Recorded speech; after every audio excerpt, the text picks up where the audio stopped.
Well, hey everybody, how we doing? Welcome to happy Sunday. I know that a couple of our players are currently on tornado watch, so we'll have to, be mindful of that. Actually, technically, I think all three of you, except for Tally, right? Because Tally, you're out here with me in the West Coast, but I think all three of you are kind of technically under tornado watch, right? Thereabouts. Yeah.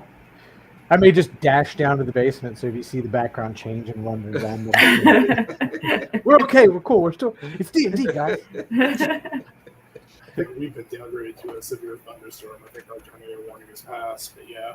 Okay, cool. That's good to hear. So, where we last left off, by the way, welcome to session 39. If you can imagine that, 39 sessions. So, I know we took a day off because of Father's Day, so we had a bit of a break.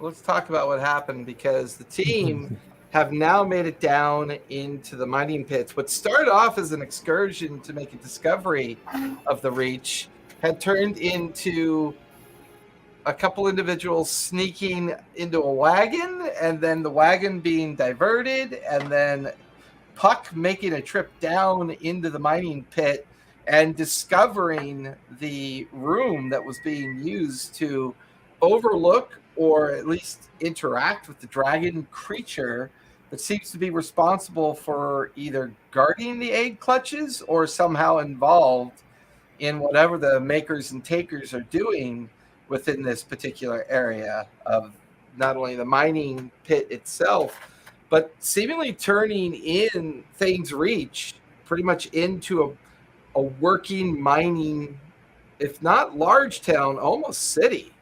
While the team discovered a strange creature that was being used to control Mannheim's ability to resist being questioned, they found a vessel laden with many variations of these creatures and had inadvertently or purposely destroyed the flagship of a particular pirate captain that's now not too happy.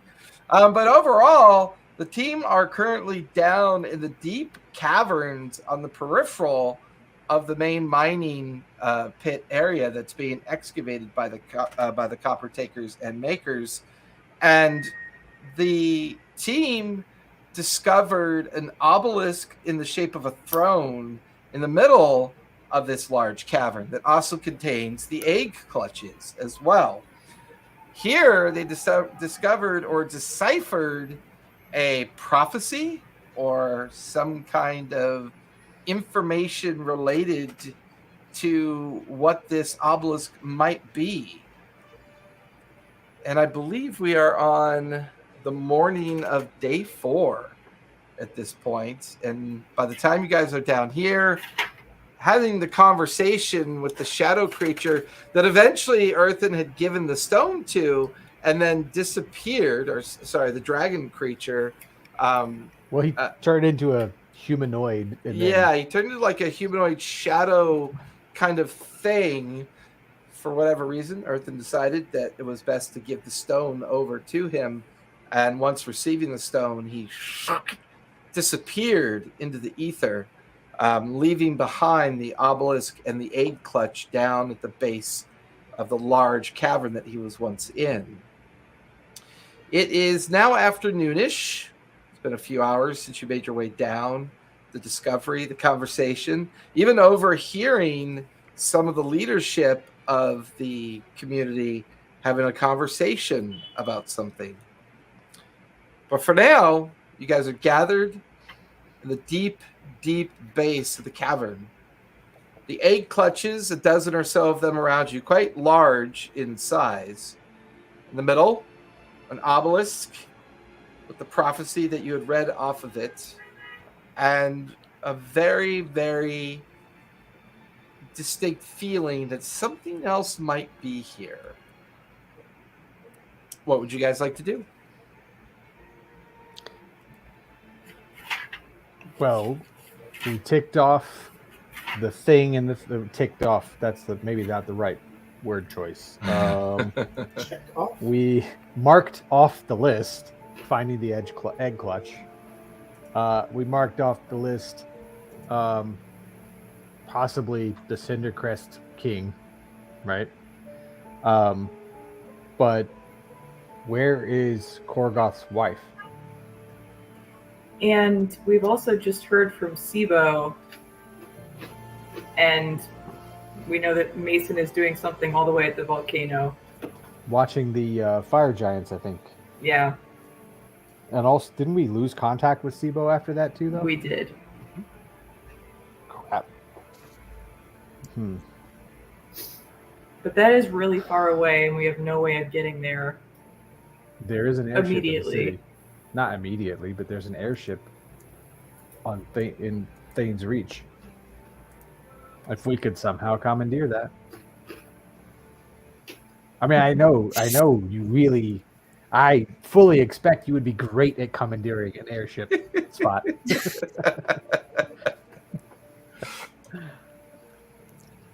But we can't stealth an airship away from the city. So It says you. okay. Do we see any? I know that when I originally had the vision of Korgoth's wife, it was sort of traveling me through an area. Is this an area that I recognize where we're in now? That I would be able to navigate towards her? Yeah, give me either survival or nature. Your choice. Okay. I don't know. Great. Well, if you're looking for do that, guidance. I was going to say I can play a song of inspiration, maybe. Yeah, I'm going to play a song of inspiration while you're doing this. Oh, awesome. All right. An extra D10. Oh, sick. That's awesome. Okay. All right. I rolled a 14. 14, 15. So it's a 20. But should I do the inspiration? You can hold on to it if you want to. I'll use it. This feels important. Oh, all right. It's a 28. 28. Awesome. This feels like the part of your vision when you saw the guardian, like guarding the actual egg clutch. Mm-hmm. You don't feel like you've seen the section of the mining pit that maybe she was affiliated to. You kind of remember her being held in a series of structures that you noticed first that were part of the interior of the mining pit. And then as you went by there, you remember going down into the egg clutch layer where the guardian was noticed by you before the darkened energy kind of forced the disengagement of the vision. This all feels connected and it feels right, but it is a little strange that you haven't seen her yet. And I guess it sounds like I wouldn't remember based on the vision, sort of like directionally which way she should be.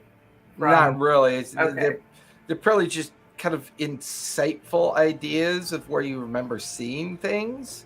Okay. And because it was such a specific target pulling you through, you don't really remember specifically the area that she might have been in. Okay. But I think she's close. She's somewhere here in these mines or in structures nearby.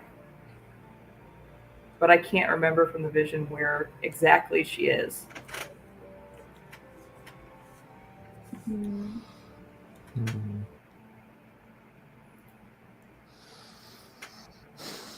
Well, we could spend more time down here and see if we can find her, even if there's, a direct connection between this cavern and hers.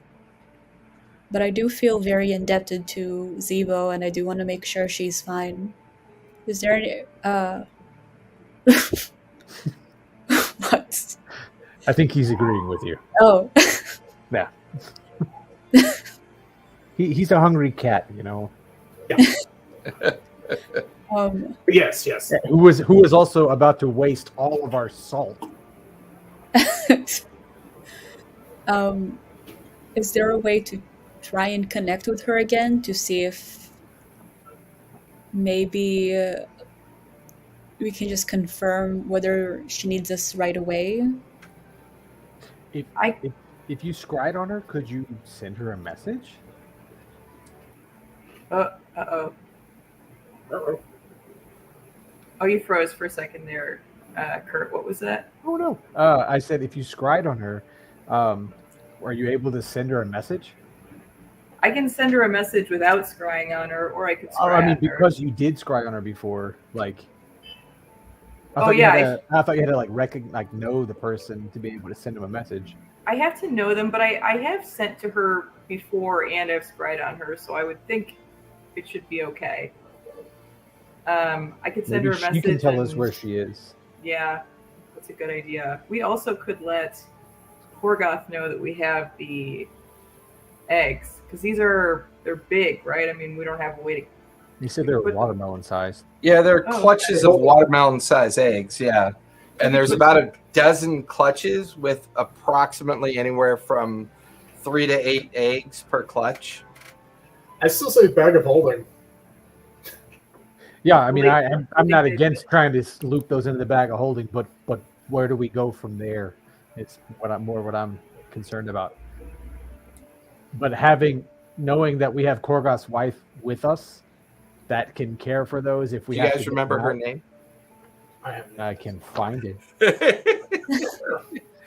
That's a lot of pages back. I think it's Scolari, isn't it? That sounds right. Oh yeah, Scolari I was was the thinking daughter. Scaly, which is not. I think That's the triangle. Scolari was Korgoth's daughter. Yes, that's right. That was the Oh. priestess daughter. Naleth was the other one. So it was either Vishari or Nalith. I got Naleth that was one. the other priestess. Nala? Yeah, that what that's it right. is? She was the Yeah, other it's priestess. Nalith. Okay.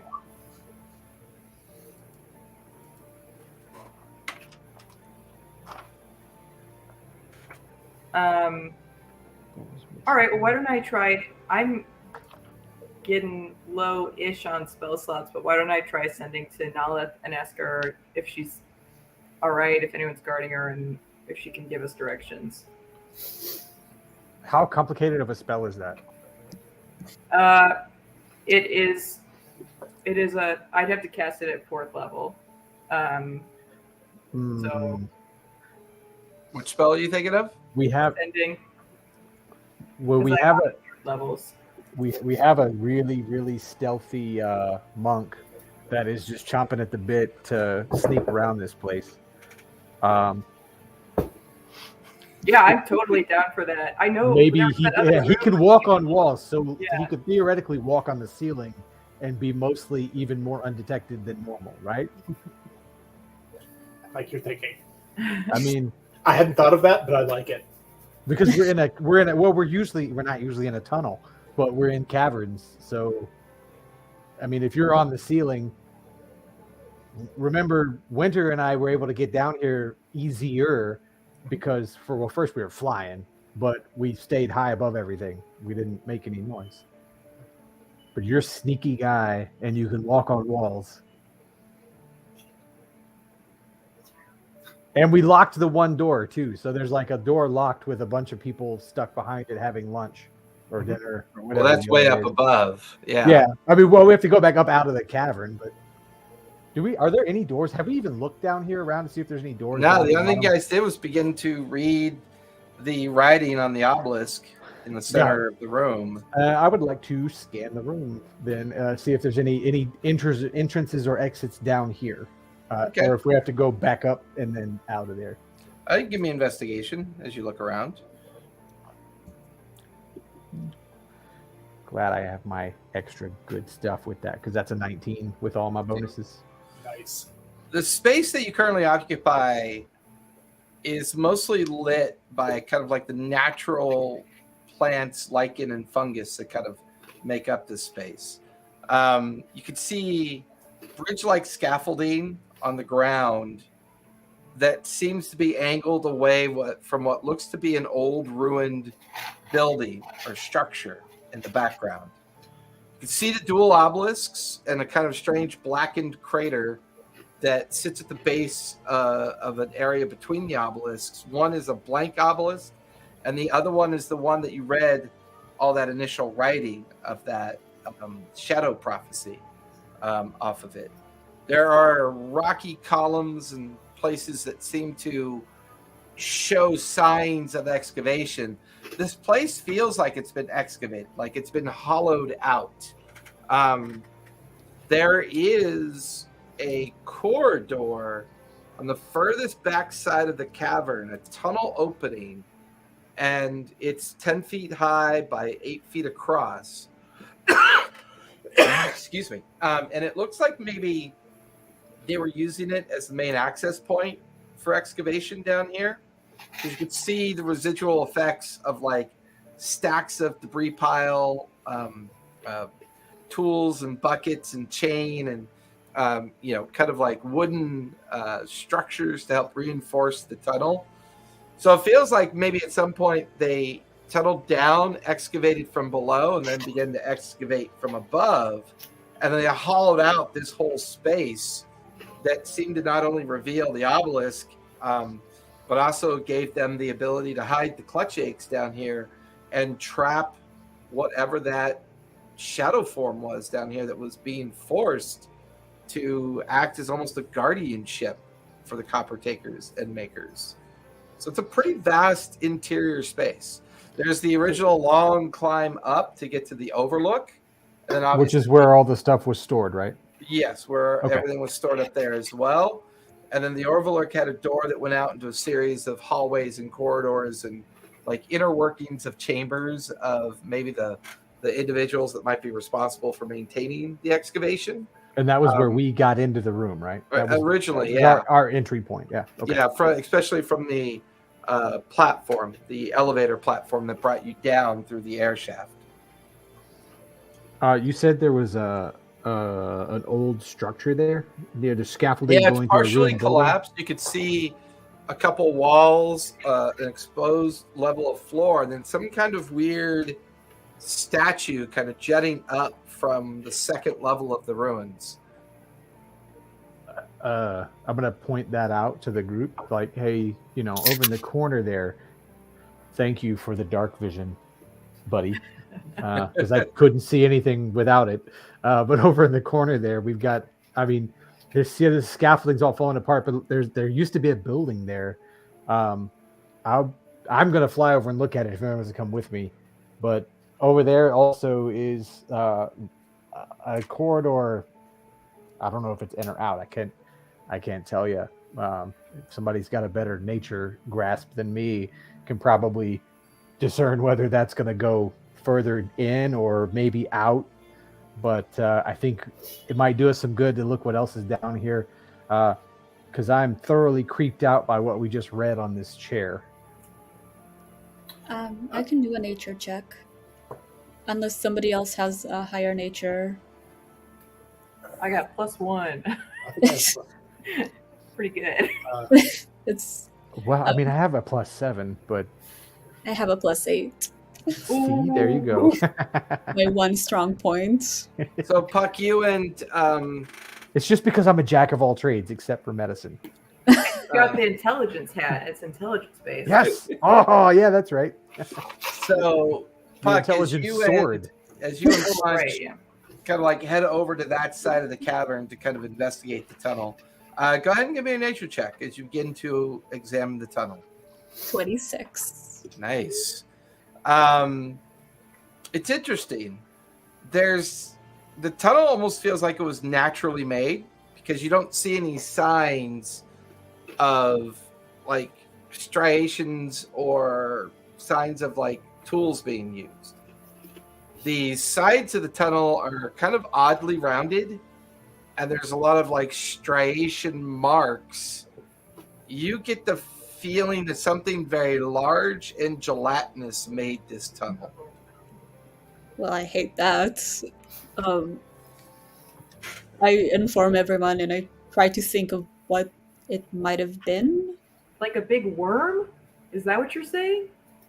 It's possible. Did you say gelatinous though? That's not a good word. Is that jelly I don't know any cube? jelly worms. But, they have those ones back in Rex Intrum that the kids eat. That they're like stretchy little. They're Not made by the taffy, guild. They're made by the guild called Trolley. Yeah, they're in steep competition with the Haribos. Yeah. Are They call it the there? Great Confectioner's War of 1919. Yep, I remember those days.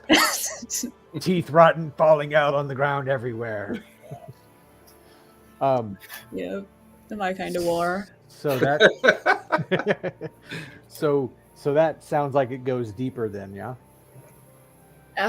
It sounds like there might be something that we're gonna hate to encounter that might still. Whatever did this is very strange. How recent Let's is it avoid though? it. But is Can it I- like an old cavern? with or- that with that same roll, it's probably been within the last year that it was made. Oof. Can I detect if there are any animals or ideally bats around us? Do you want to use some kind of sensibility or just kind of look around and see? I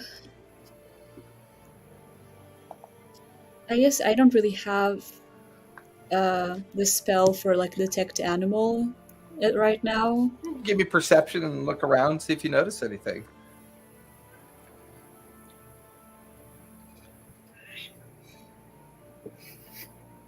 Perception is a +1. It's very sad. 11. 11. I mean, you're seeing kind of like the normal kind of like ecosystem down here. A lot of insects, bats. There's quite a few creatures, like subterranean creatures that you expect to see down here. So there's a variety to choose from. Oh, nice. So can I try and talk to one of the bats? Sure. Give me persuasion. Nice. So I can do speak with animal spell. Okay. Persuasion with advantage. Yay. Because I'm also not very persuasive. Well, 18 is the higher one. Okay. As a swirl of bats kind of move about a nearby section of wall, one of the bats hears your kind of like clicking sounds and you get its attention. And as the bat starts flying towards you, it gets a little bit bigger. And by the time it kind of like lands on your shoulder to kind of like look at you strangely, it's about the size of a chicken. So it's a good sized bat. And it's looking at you and kind of waiting for you to speak almost. And it's mostly making chirping noises at you. Have you seen lizardkin held captive in these caves?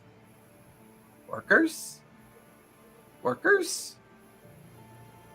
A lizard, a large lizard, almost like a person.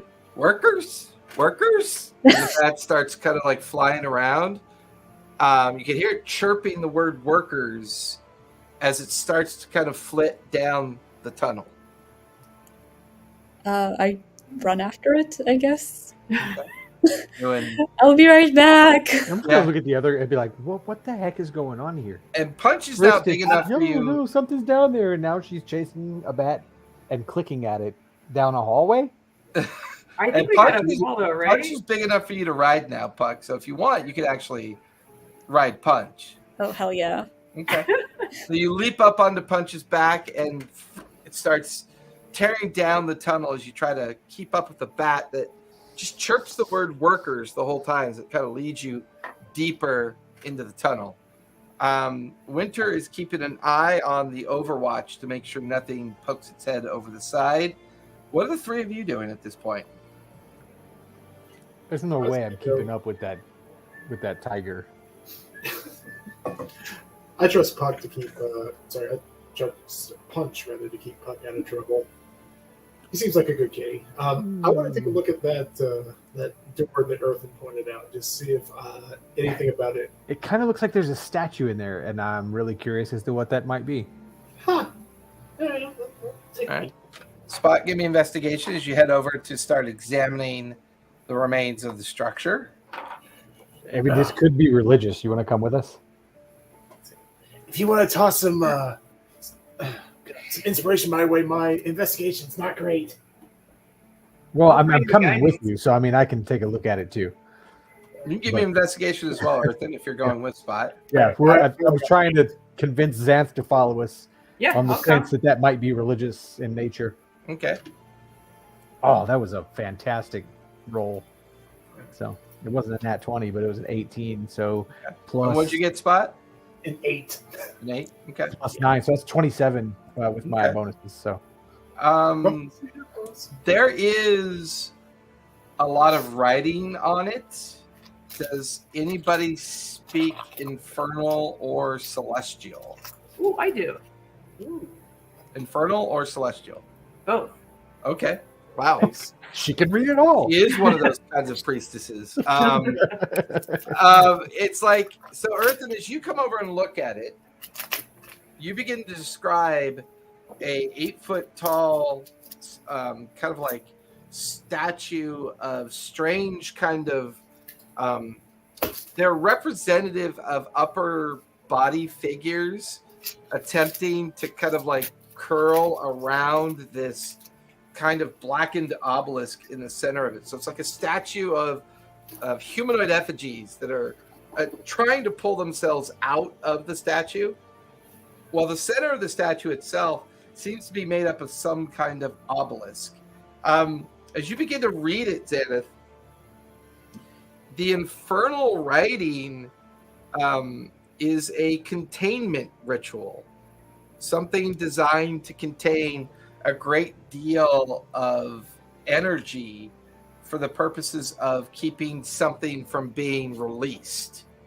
But then you read the parts that are celestial, and the celestial parts talk about a creature or something called Erebos, and the shadowed one who is responsible for the remaking of the vastness of the world.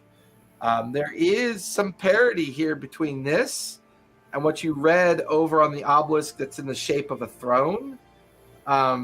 They seem to be connected, although you're not entirely sure how, but they seem to be similar style of writing. While the other one was more prophetic, this seems more like a ritualistic kind of casting on the stone itself. This is infernal language about containment of something, and celestial language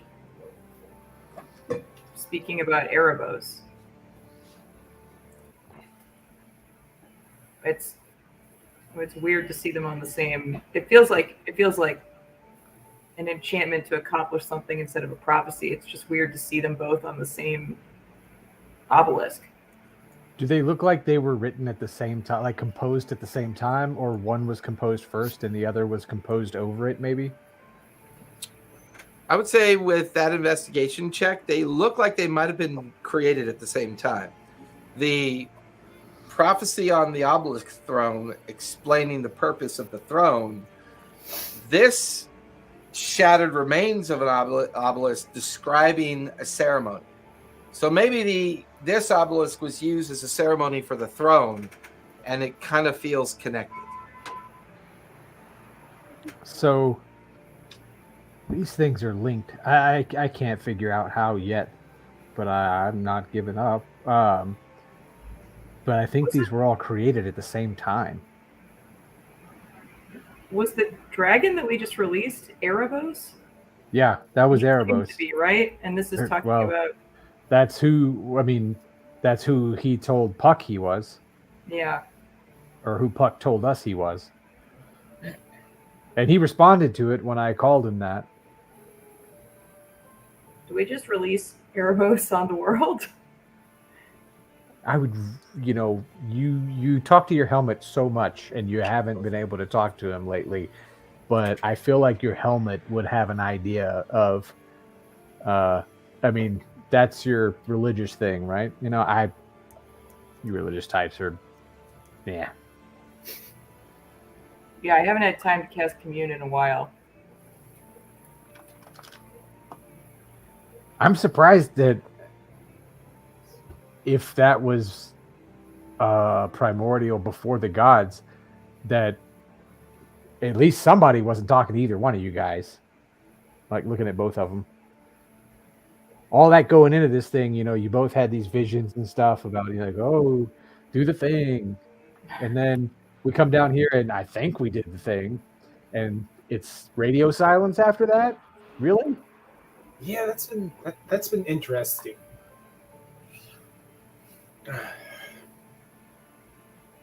Puck, as you get about 1,000 feet into the tunnel, the bat eventually, you watch as it settles on a perch up ahead, and it just keeps squeaking and squeaking about workers. And as you approach where the bat is, you realize that once again you're on another overlook, like this small, similar to the one that you were on before. The only difference is you can see a series of stone stairwells leading down into gradually the cacophony of a working mining pit is like echoing up towards you. There are hundreds of people down here at work. The vastness of this chamber you just walked into makes the other chamber look infinitesimal in comparison.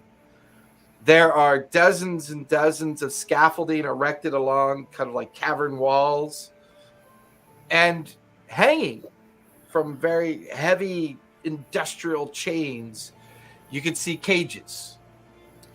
One cage in particular that's nearby, you can see what looks to be a lizard folk individual who is wearing the same kind of body paint that the Sawtooth clan would wear, and they look like they've been there for a while. But you also see other cages filled with humans and dwarves and halflings and other individuals that seem to be being held in kind of these cages up in the air, and so that they can't escape as far as you can tell. There are signs that their chains link down to cranking devices, so maybe they're either lowered for food or lowered to put more people in it. There seems to be a way that they're containing people. But at the very bottom of this expansing cavern where you can see more people working, you can hear the tools clicking off stone. That might be why no one's really bothered to look upwards. You can see individuals kind of like patrolling the crowd a bit. Every now and then somebody being poked or prodded with a sword or spear to get back to work. Meanwhile, this entire excavation is taking place around a 100-foot tall stone structure. And the bizarre nature of the stone structure is it seems to be interlaced or interconnected with facets of jewels or gems. You're not really sure. Maybe precious stones kind of emblazoned into the rock. There's scaffolding at the base of it, scaffolding being erected up into it. The weird part is, from this vast distance looking down at this huge lit up site, you get the feeling you're in the main mining pit, which tells you this might be exactly the area that Xanath remembers scrying. Coming down the pit, a brief flash of structures and people, and then the flash of the corridor with the Guardian. You feel like you might be standing in that corridor. Meanwhile, the huge stone structure that they're excavating is in the shape of a heart.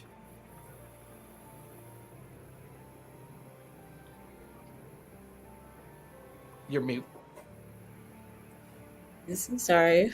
But no one's noticed you yet. You get the feeling that the overall busyness of the environment and the fact you're up high, you're just kind of in the shadows looking down into this huge mining site.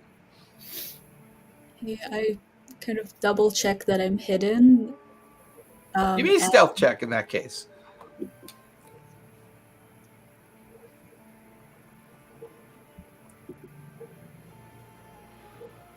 Uh, 25. Okay. Good day. You feel pretty hidden. The sounds of the excavation and the dark shadows that you're in. Meanwhile, you watch as the bat flies up into the nearest cage that's a good 100 feet up to your right, and it's suspended over the vast chasm down below. And you watch as the bat chirping the word worker, worker, worker, worker, as it kind of like it settles on the cage, just chirping in the distance, worker. And that's when you see this lizard folk kind of peer through the bars, looking up at the bat, confused as to what the chirping sound is, but then kind of settles back down in the middle of the cage. Ooh. Okay, well, so since we got into the 12th level last time, I was able to add a feat, and I added telepathic. Still very useful in my case with all the animals. Did we level up yet? I mean, I know we got the level, but we hadn't rested. Oh, does it not come in until we rest? Correct. You still have to take a long rest. You guys found found the prophecy like midday of day 4. My plan. Oh no. So technically we haven't taken a rest yet.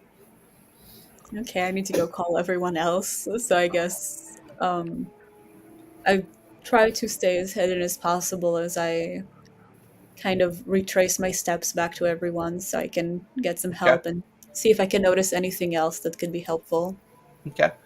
I would also say Spot, Earthen, and Xanath, as you're examining this statue, it seems to be buried partially in the remains of what feels like a temple.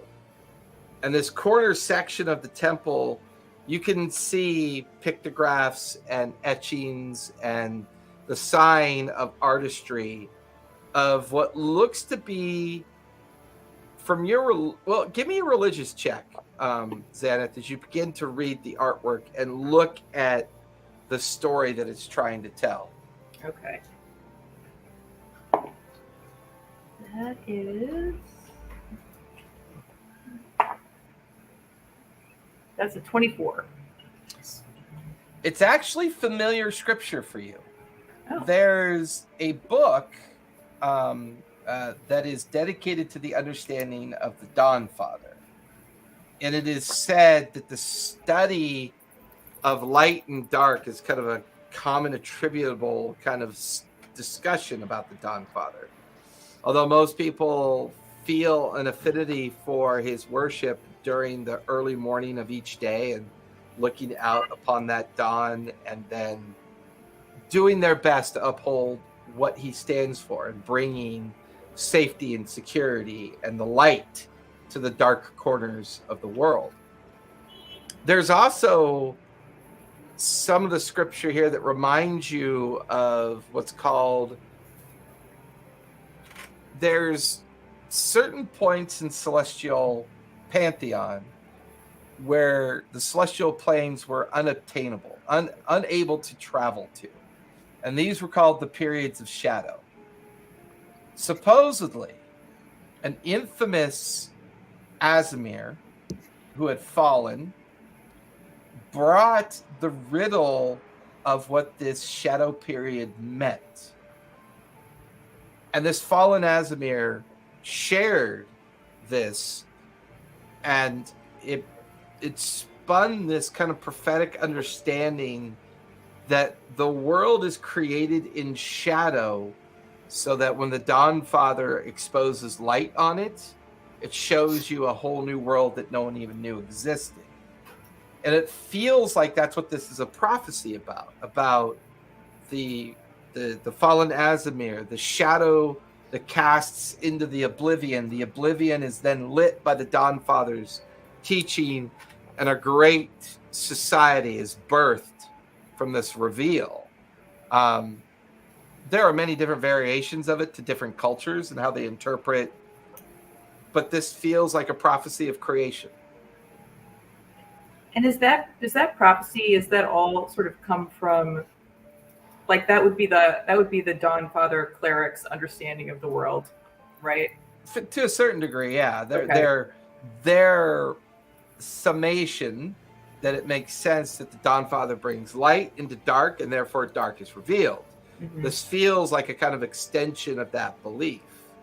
And it feels like it's designed in like a very ceremonial, prophetic way, while the stone obelisk throne is laced with prophetical warnings. This feels more like a ceremony that was used to seal something that was revealed in darkness, and then it was released. Oh, okay. I recognize this language. This is teachings from the Dawnfather. This is their creation myth that darkness was created, and that the Dawnfather's light would reveal what was in the darkness. And this seems like it's designed to seal something that was revealed in the darkness. Well, wait. So keep it in the darkness? I think seal it. Seal something that had been revealed. Huh. Why? If that whole prophecy that you just talked about, you said that's there's darkness and the Dawnfather shines light on it and that's a new world. Mm-hmm. Then why would you want to keep it in darkness? I guess there are some things we want to leave in the darkness, or that would be the theory. I don't know. This sounds like people wanting to hold power over stuff, but who am I? This temple is obviously old, and we've seen signs of Cord and Melora. We've seen Helm's temple, and now we're seeing the Dawnfather's temple too in this space underneath the ground. Are you guys all tied together? The gods are all tied together. Well, yeah, but I mean, like, there's teams, right? Teams of clerics? No, teams of gods. Like, aren't some gods are kind of on the same side and some aren't on the same side? Like the betrayer stuff and all that, right? Yeah. I mean, I think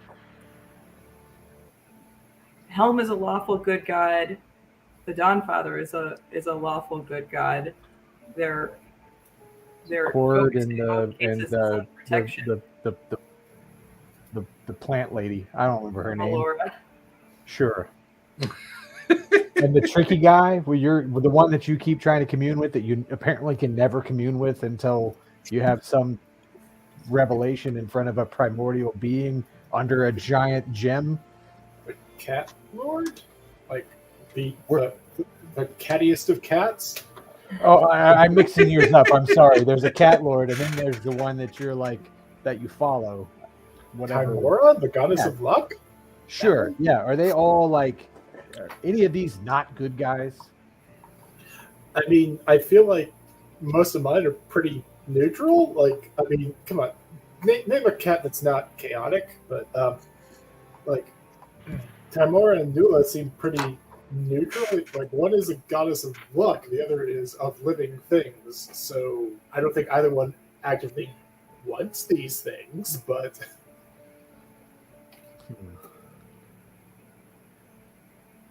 All the language about life, like light and darkness, is very consistent with that prophecy that we read on the obelisk. That it's about a battle between light and darkness. Well, who's trying to hide it? Who's trying to keep it in the dark? Is it people in the light trying to keep it in the dark, or people in the dark trying to keep it in the dark? Can you tell that? I mean, I don't know. I mean, scripture. I mean, it feels like this was written by someone who had knowledge of. Well, you know what? You can give me an insight check, Zenith, a general insight check to see if there's a connection here that you're just not seeing yet. Okay. Like I'm trying to. Did someone on the good side write this about keeping it in the dark, or someone on the bad side want to keep it in the dark?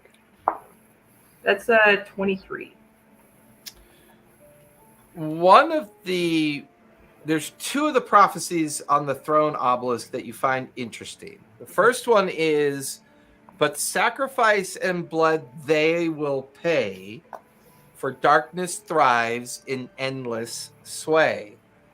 Only united with strength untold can the Cinder King's wrath be controlled. Now, the obelisk talks about the containment of the shadow Erebus, but yet the throne talks about something called the Cinder King, and clearly some kind of sacrifice that took place as part of its containment. This is now beginning to feel like two things were placed here. That maybe Erebos was placed here to prevent the Cinder King's release. The other one that you find interesting as it relates to this containment obelisk, in the heart of flame, the key resides. To seal the king where hope subsides, unleash the power pure and bright, restore the realm's internal light. That is a very famous proverb of the Dawn Fathers. That's very much something that they chant when they go into battle for religious notion. Whoever did the obelisk, the Cinder King's throne obelisk, you get the feeling, was a follower of the Dawn Father. Something was contained here, or something is contained here. With Erebos's leaving, you get the feeling that he was connected to the obelisk and therefore was watching over this site. It just seems like it was a good idea to put the clutch eggs down here as a way of maybe just utilizing the Guardian for multiple things. But the more you read this scripture and this understanding, if the creature Erebos had the ability to shapeshift and alter themselves in a polymorphic way, the manacle would make no sense for him. That manacle's meant for something else, and the prophecies on the obelisk throne is the true nature of something here that's still being contained. When Erebos had some kind of manacle thing on his neck. He had like already. A choker chain with, with an absent jewel from it. Yeah. Bring him over here. So that, I mean, okay, did we do the wrong thing or the right thing? I don't know yet. But did I do the wrong thing or right thing? I don't know yet. But I don't know. I saw when I touched that gem, I saw a dragon thing missing a gem, and this guy was missing a gem, and he's not missing a gem anymore because I gave him a gem. And if he was guarding this area, but he was being tortured, and the primordials and the gods wanted to call him home, maybe there's some other containment. But if he was the thing that was holding whatever's here, and he's gone and not coming back, we could be in trouble. Do we sense it? Does it feel weird or ominous in here? Do we sense it, or does it just kind of feel like a normal empty cavern? It definitely feels strange. It's at that moment when the three of you kind of stop to kind of look around. You see Puck come out of the tunnel riding on the back of Punch.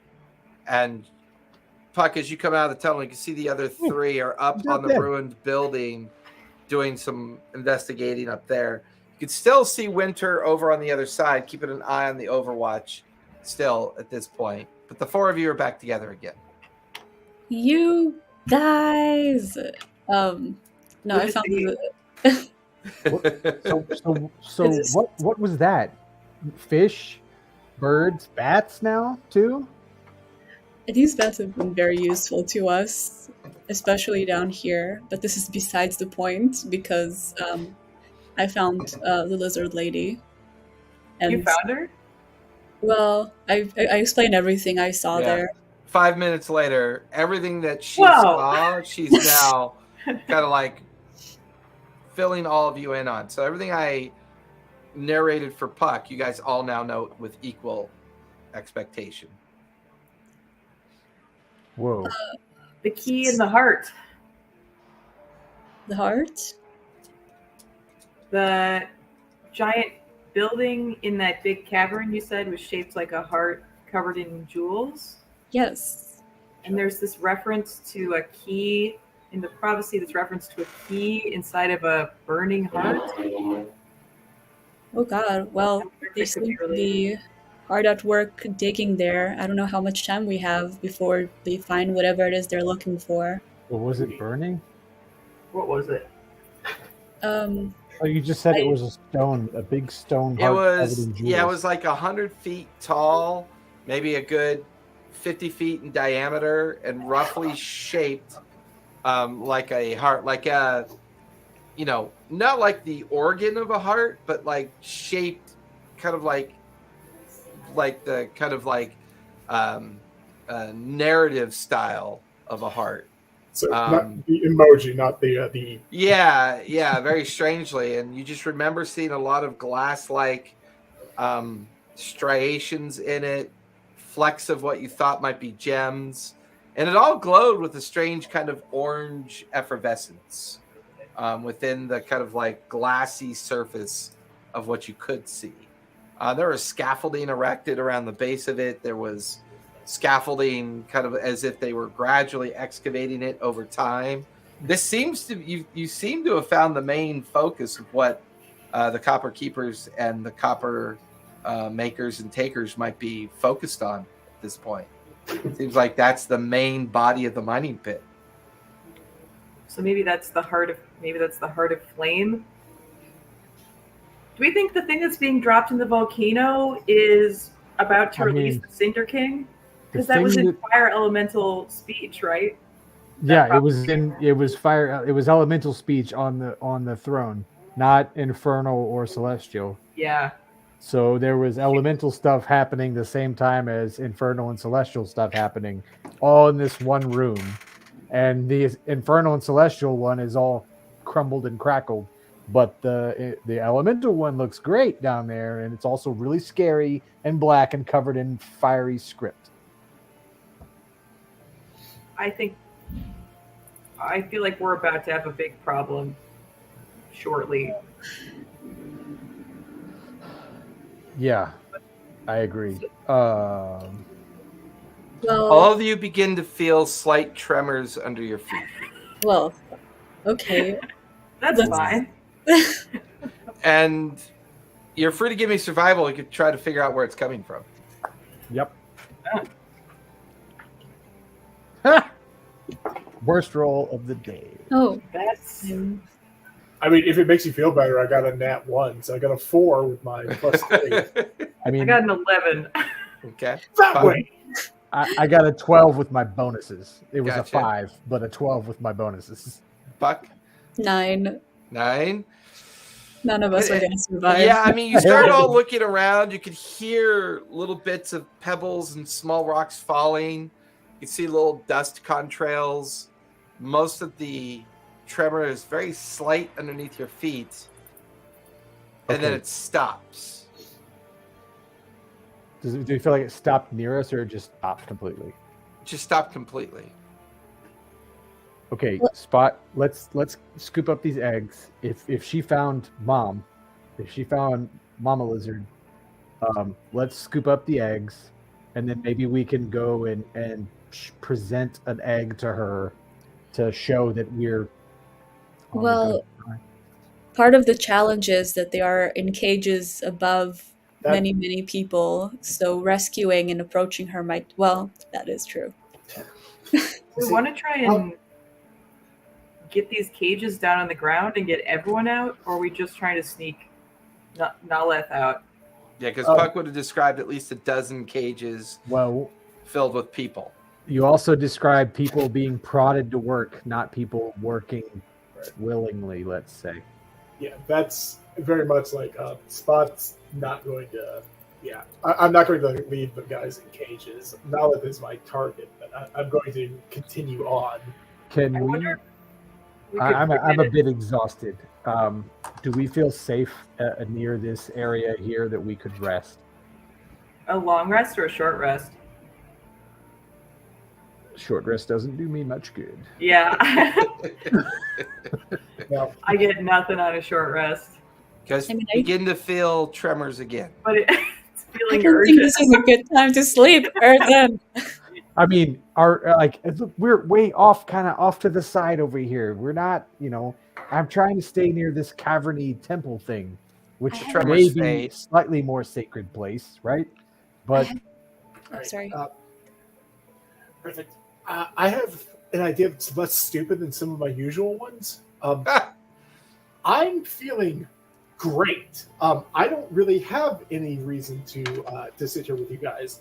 One might even say if we were measuring my points of damage that they can do, I was topped up.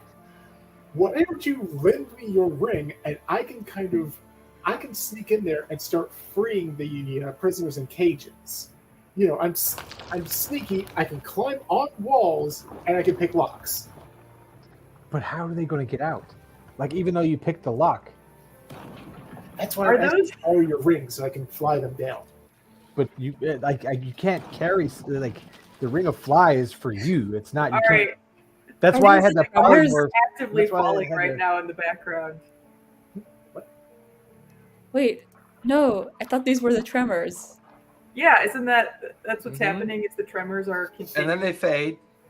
I think we need to fucking go there, and we need to make sure. I have a really bad feeling that they're going to uncover this key, and then we're fucked. So let's please just go in that area, and we can find a safe spot once we see it. Okay.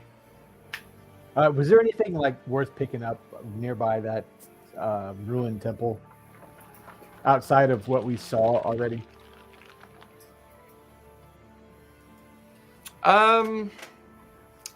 Give me a perception check. That was good. I perceive a 24.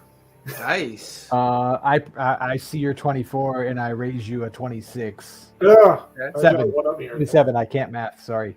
That's 16 plus 9 plus 2. Okay. Between you and Spot, there's a strange looking at the way this tilted and broken statue is, and your eye follows back towards the throne obelisk of the prophecy. There is a kind of poorly carved shaped heart in the obelisk. There's a fracture, and you get the feeling that the damage from the obelisk hit it from your sight before, but as you guys are just kind of checking one last time, there's a keyhole in the obelisk that you're currently studying. It's just you missed it because of the way it was fractured. This whole statue looks damaged from something that occurred, but there is a keyhole in it.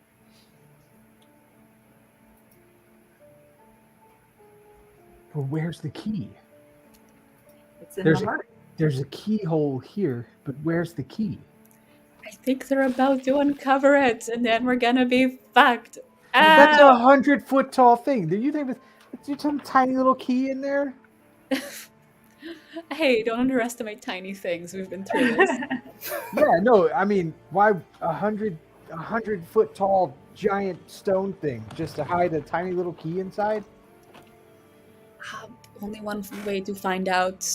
And I Is go the- on is the the- tiger and I run down there. And if they follow me, they follow me. But I'm not gonna stay here when this place collapses. Yeah, The you watch as obelisk- Puck jumps on her tiger, starts racing down towards the tunnel. Is the obelisk heart? Is it connected to the obelisk, or does it look removable? It looks is like it's chiseled into the statue. Oh, like it's chiseled as a part of the It's statue. part of Okay. it, yeah.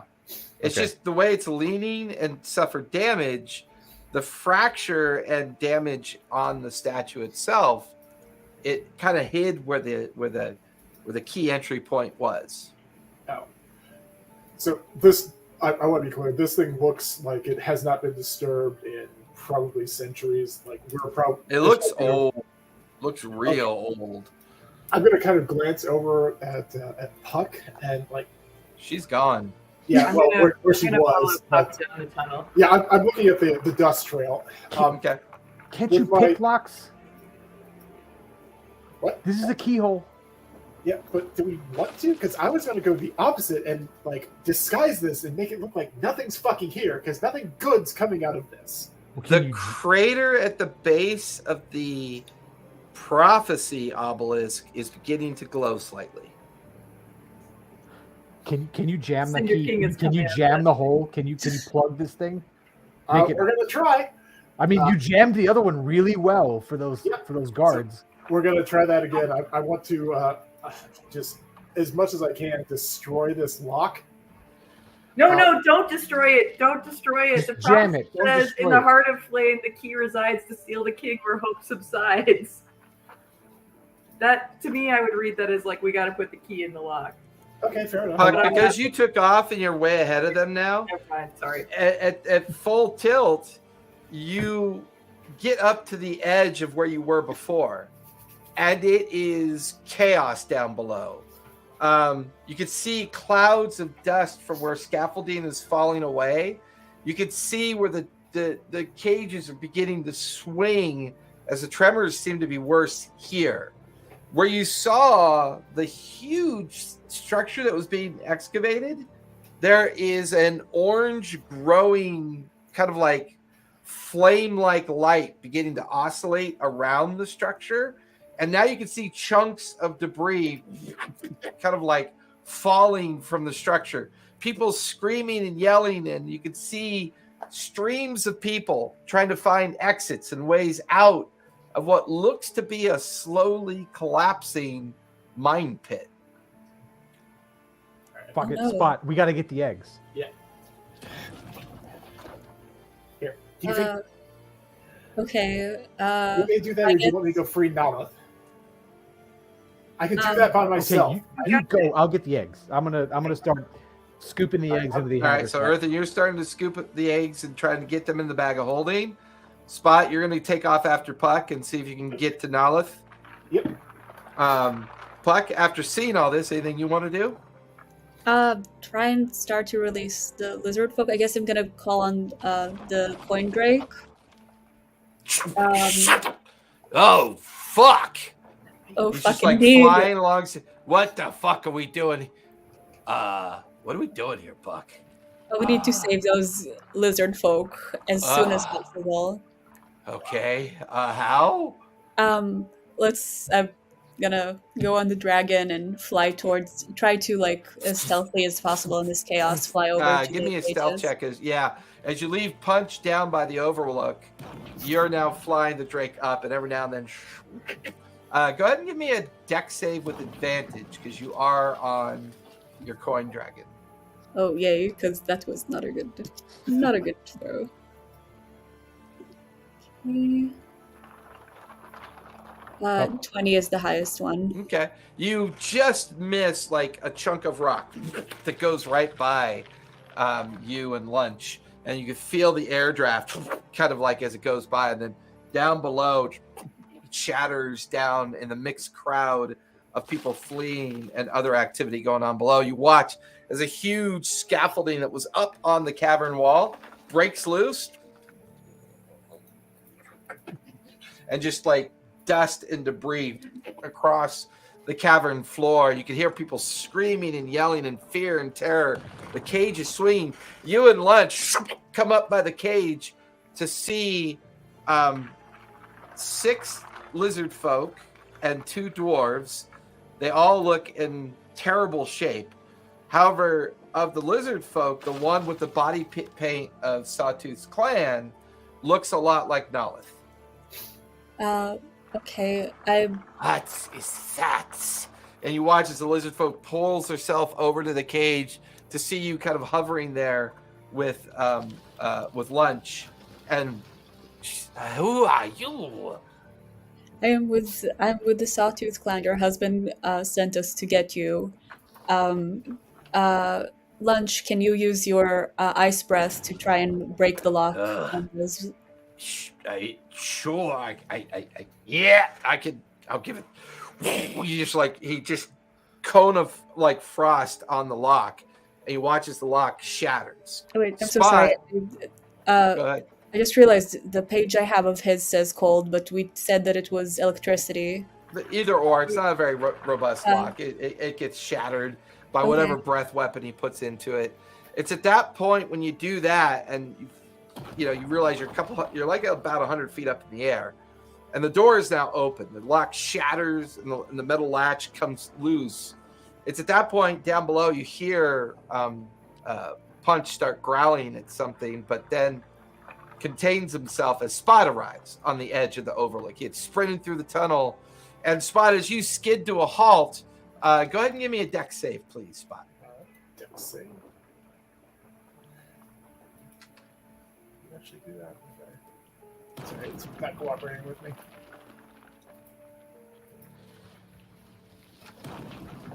Oh, are you fucking kidding?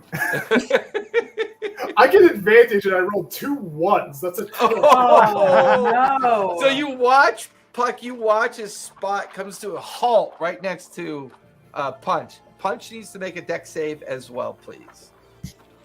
You had to go on about how you were in such good shape and how, oh, I'm not hurt at all. It's not about being hurt, it's about having stuff to use. Remember, all my stuff's physical, so I have 1 spell that I haven't used. 18. 18. Oh, thank God.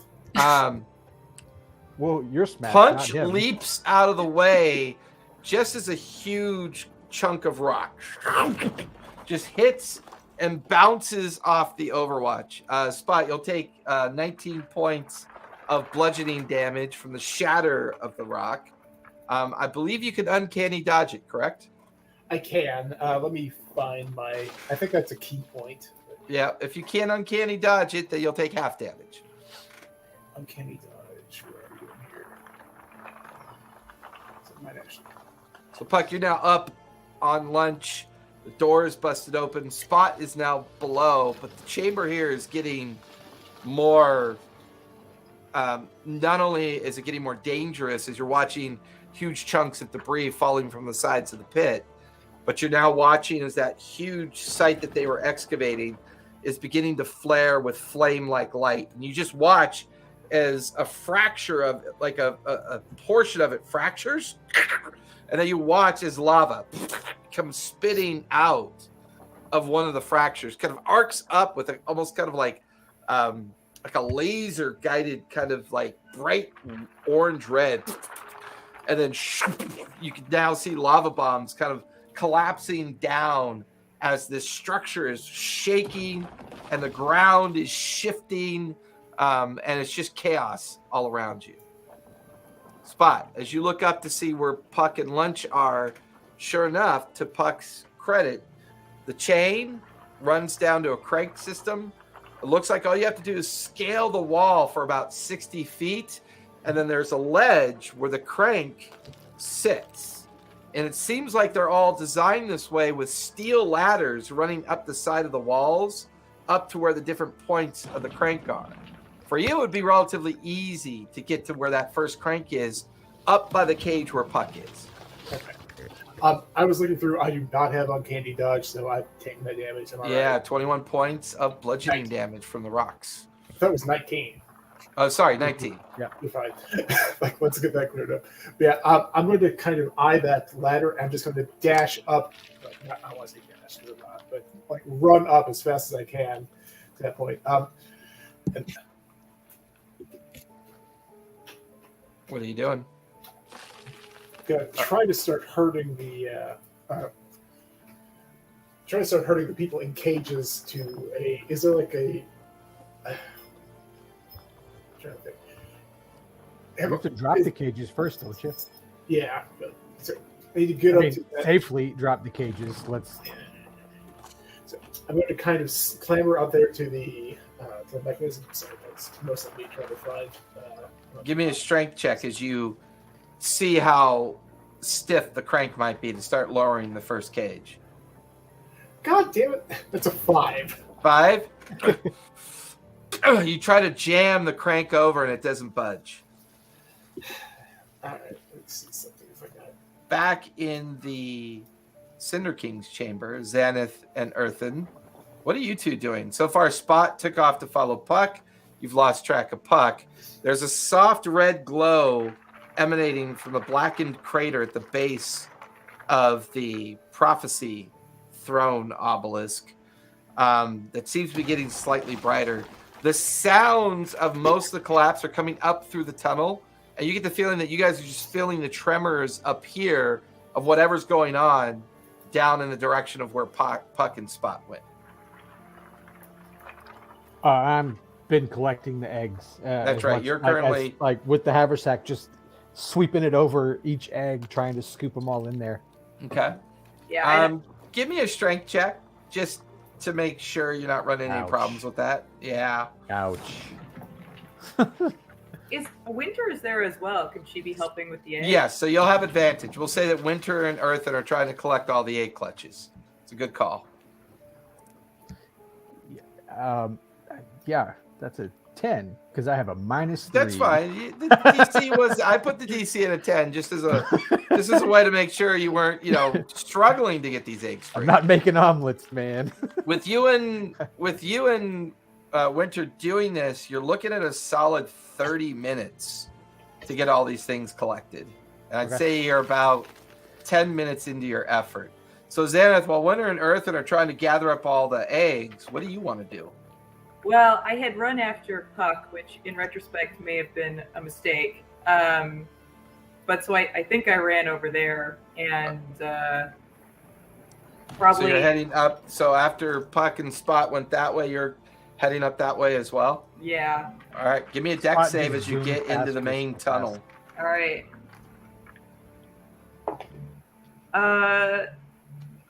17. Oh, Dex save. Yeah, 17. 17. You just managed to jump out of the way of two clusters of rocks kind of falling down from the tunnel.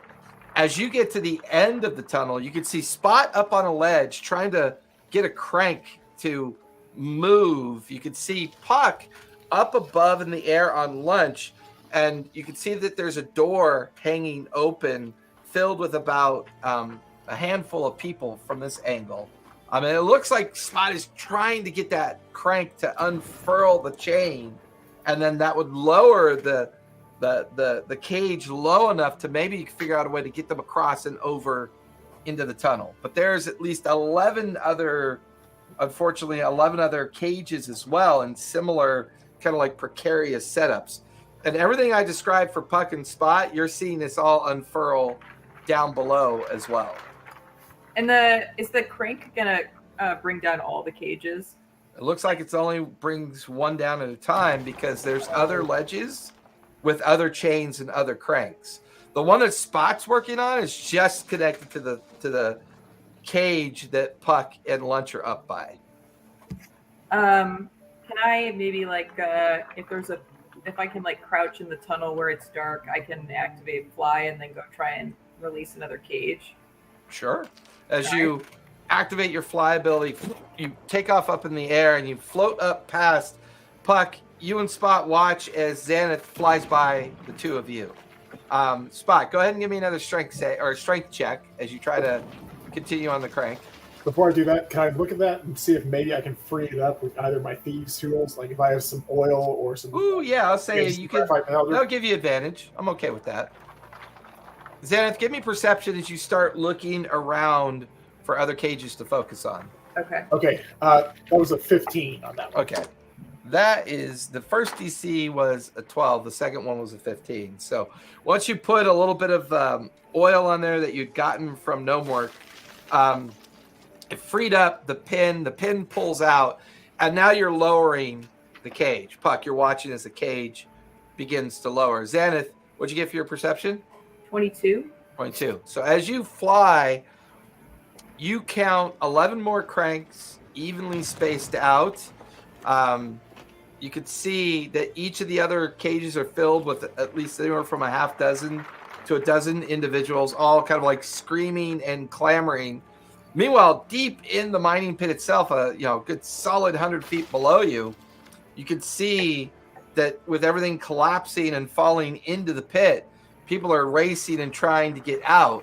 No one really seems to notice what's going on with the cages at this point. You can see people that look like they're guards, like their main goal is to keep everything contained and orderly, but they're panicking as well, almost as if this wasn't even planned for. And it's just pure chaos below you. Give me an insight check as you begin to try to figure out how long this might take. Okay. That's a 24. Yeah. With the three of you working together trying to avoid the rock falls, it'll take you at least 30 to 45 minutes to get all these people out of here, at least in the cages. And that's you and Puck flying people over to the Overwatch, just getting... Because if you lower them all the way down into the chaos, you may never see them again. Because the ground is like collapsing and... Yeah, everything down there is 100 times worse than what you guys are experiencing up here. Because you're watching these house-sized rocks kind of drift by as they're collapsing down below in the main pit. So it's actually maybe better if they stay up in the cages. Hard to know, because if any of those chains are connected to a falling rock, they'll eventually just fall as dead weight. Yeah. And my fly only lasts for a minute, so I can't be ferrying people back and forth to the overhang. So I think I have to like fly back down, and it just feels like I don't think I can get it done. I have an idea. Yeah. All right. Instead of trying to winch them all down, I've got some rope. Why don't we try to make some handles with something, just something wide enough that we can wrap around the chain so that they can rappel down themselves. It's not ideal, but it takes a lot less time. And it gives them a good chance of not dying in a cage. I can get up there by myself. I can pick those locks. So we'll say the three of you managed to get the first cage empty and guided, and with Lunch and Puck, 2 dwarfs, the other 4 lizard folk, and then Nalith are all now on the Overwatch. Took about 5 to 10 minutes to do that. And now that you're all back on the Overwatch after doing that, Spot is explaining that he could just scale the different spots of the location of the chains and hope of at least giving them a fighting chance. I have a question. Okay, so I still have Freedom of Waves, and it's one of those game mechanics that like has red kind of like this is unofficial material part. Yeah. Specifically, I think around the idea that the game mechanics of it can change based on the DM. If you want to. Specifically, the idea of do you conjure like seawater, or do you have to use ones, I think, that like water that already exists? So if I can conjure water in large amounts, maybe I can at least get the lava and the fire a little bit more under control. The vastness of it seems like you're watching as more and more begins to pour out of the fractured excavation site that they were working on. It feels insurmountable from a quantitative standpoint. It's getting worse with each minute that passes. At best, you might be able to create a lot of steam from the water colliding with the lava, but you're now getting a soft glow from below as a steady lava pool is beginning to form around the base of the giant heart-shaped monolithic kind of building structure that they were working on, as more and more lava is coming in. It's not about whether or not you could do it, it's the amount that you could conjure to even try to affect it feels overwhelming. Can I conjure some water around the heart thing to see if I can slow down whatever is happening? What's the range on it? 10-foot tall cylinder centered and point within range. The range is should give you spell 120 range. Feet, or to so 10 feet to 120 feet. Yeah, so you're currently about 500 feet away up where you are. Oh. You have to get within 120 feet to start trying to manipulate it. You can actually already feel the heat from where you are. Okay, I'll give this one up. I was hoping I could give us some more You're time. more than willing to take a try at it. I'm just saying, It's getting hot. I'll just stay focused on getting as many people out of there. Can I try a divine intervention? Ooh. Ooh. I think that no one ever gets divine intervention, but So what level are you? I am level 12. Okay. Well, we haven't leveled up, but we're. I'm level okay, but I'm okay with you being level 12 for this roll. So, Okay. yeah, roll a D100, and if you get a 12 or less, you can ask your god for help. And the way you do this, right, is you roll this guy for the 10 and then just a D10 for the 1, for the ones place. Is that right? Well, there should be one that has double zeros on it, Yeah. and there should be another one that's just a normal D10. Okay. All right. Got Yeah. it. Okay. The ones with double zeros are your hundredths, and the 1D10 is, your 1 through 100. Okay. Gotcha. All right. Let's go, Helm. Come on. Nah, he's not having it. It's a 27. You say 27? Yeah. I mean, that's still pretty low. It's That's you know, almost bottom quarter. So. once I reach level 27, it will be excellent, but until then, it's useless. All right, let's go ahead and take our 5-minute break. I can't believe it's been an hour and a half already. Yeah, let's go ahead and take our 5-minute break. When we come back, we'll do the second half.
I can't tell if that's the falling rocks or if that's like thunder in the background of someone.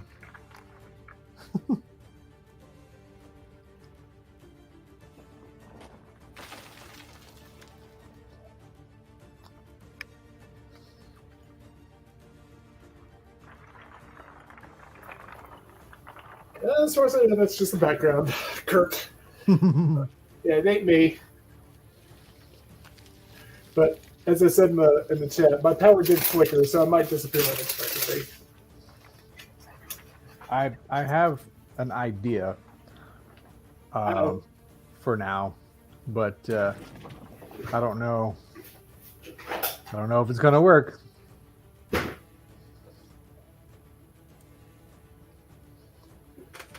Oh, I love escape encounters. They're so much fun. Yep. I have some talking about the water misting away changed what I was thinking I might try.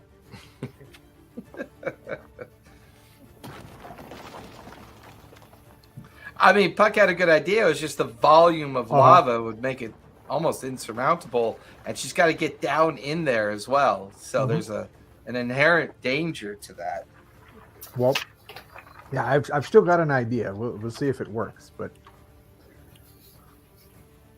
remember, all of you guys should still have at least one serving of trail mix of fire resist. Oh, that's huge. It's true. That's awesome. Lava is notoriously dangerous, though.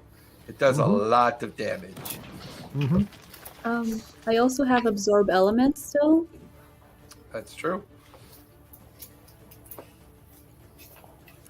So, as Puck, Spot, and Xanath work to do what they can down there, Puck, you and Xanath begin to lead the few that you released from the first cage back into the main chamber where Earthen and Winter are currently collecting the eggs. Spot, you spend the next 15 minutes leaping from point to point to point, attaching rope and beginning to lockpick the gates and setting up what you believe is going to be a way for them to kind of rappel down towards the overlook and give them a chance to scurry into the tunnel as well. It'll consume the team's spare rope. So at this point, none of you will have rope after this. Go ahead and give me 2 deck saves during the process. Spot. Give me a second. I'm just removing my my rope. Okay. So I can do that. Okay. So 2 deck saves. 2 deck saves. Okay. Stop that. All right. My first one is a 26. Okay.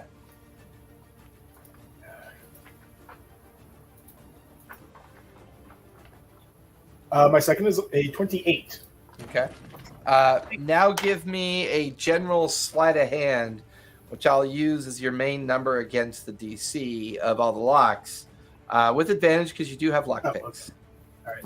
So far, I'm going to guess I probably don't need to. My first roll is a 21. That's fine. Just need the 1. Okay.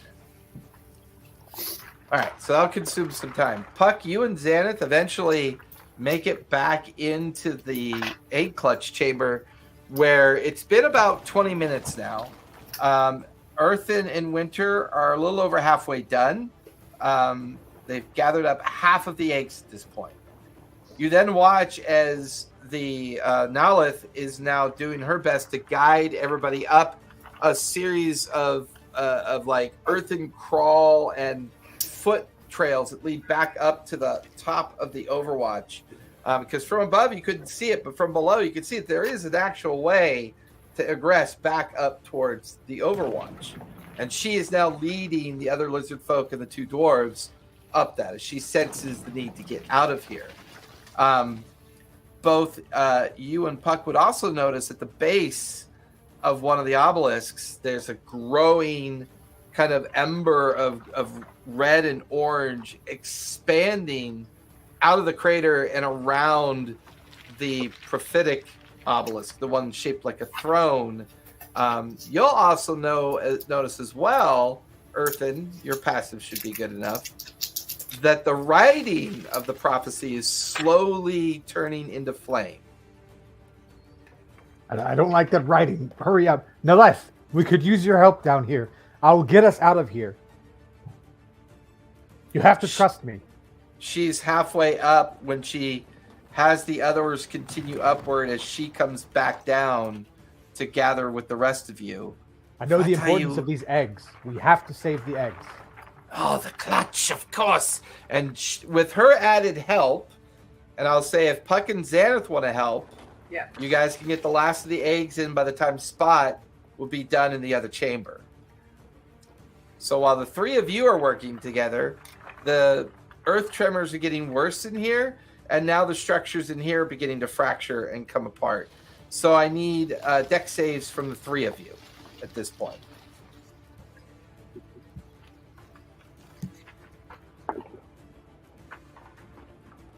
That's dirty 20. Okay. 22. Okay. I got a 14. 14. During the attempt at removing the egg clutches and getting things done, a large boulder kind of like lands right on your shoulders, Xanath, for 23 points of bludgeoning damage. It kind of spins you sideways and almost knocks you to the ground. Okay.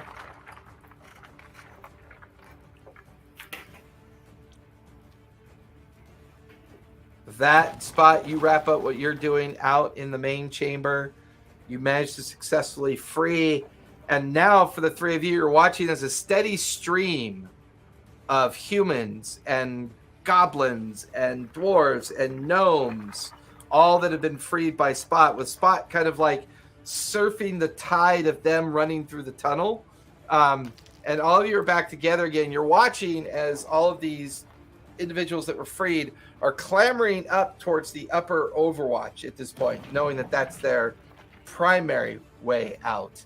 Nalith, Winter, and the rest of you are now gathered as this chamber is getting to not only begin to feel with the glowing red of that crater that's expanding, but you're now seeing bubbles of fiery lava kind of burst out of the crater at the base of the obelisk.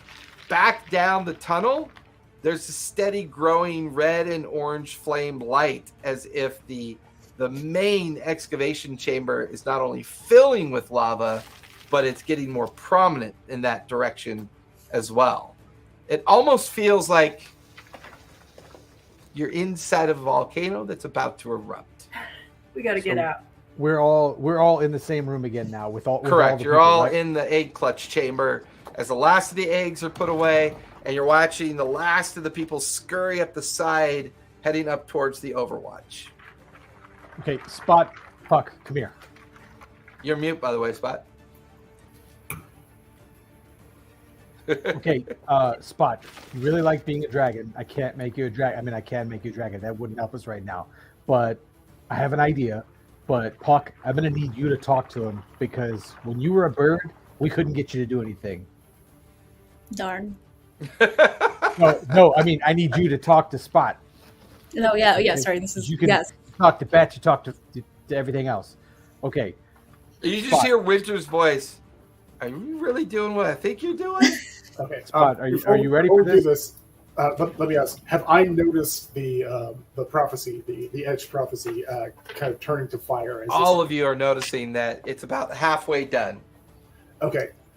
I just want to look at Earth and then just kind of like extend my claws. Like, do you want me to try? Because like my claws are magic. I can try to like erase part of the prophecy off of the statue, or at least break it. Well, we also have an anvil that Yeah, breaks sure. magical religious things. You want to do that All right. first before we do this part? We can try. Tell that. you what. Let me do this thing with you guys first. I'll fly up and drop the anvil on the chair and see if it does anything. Okay?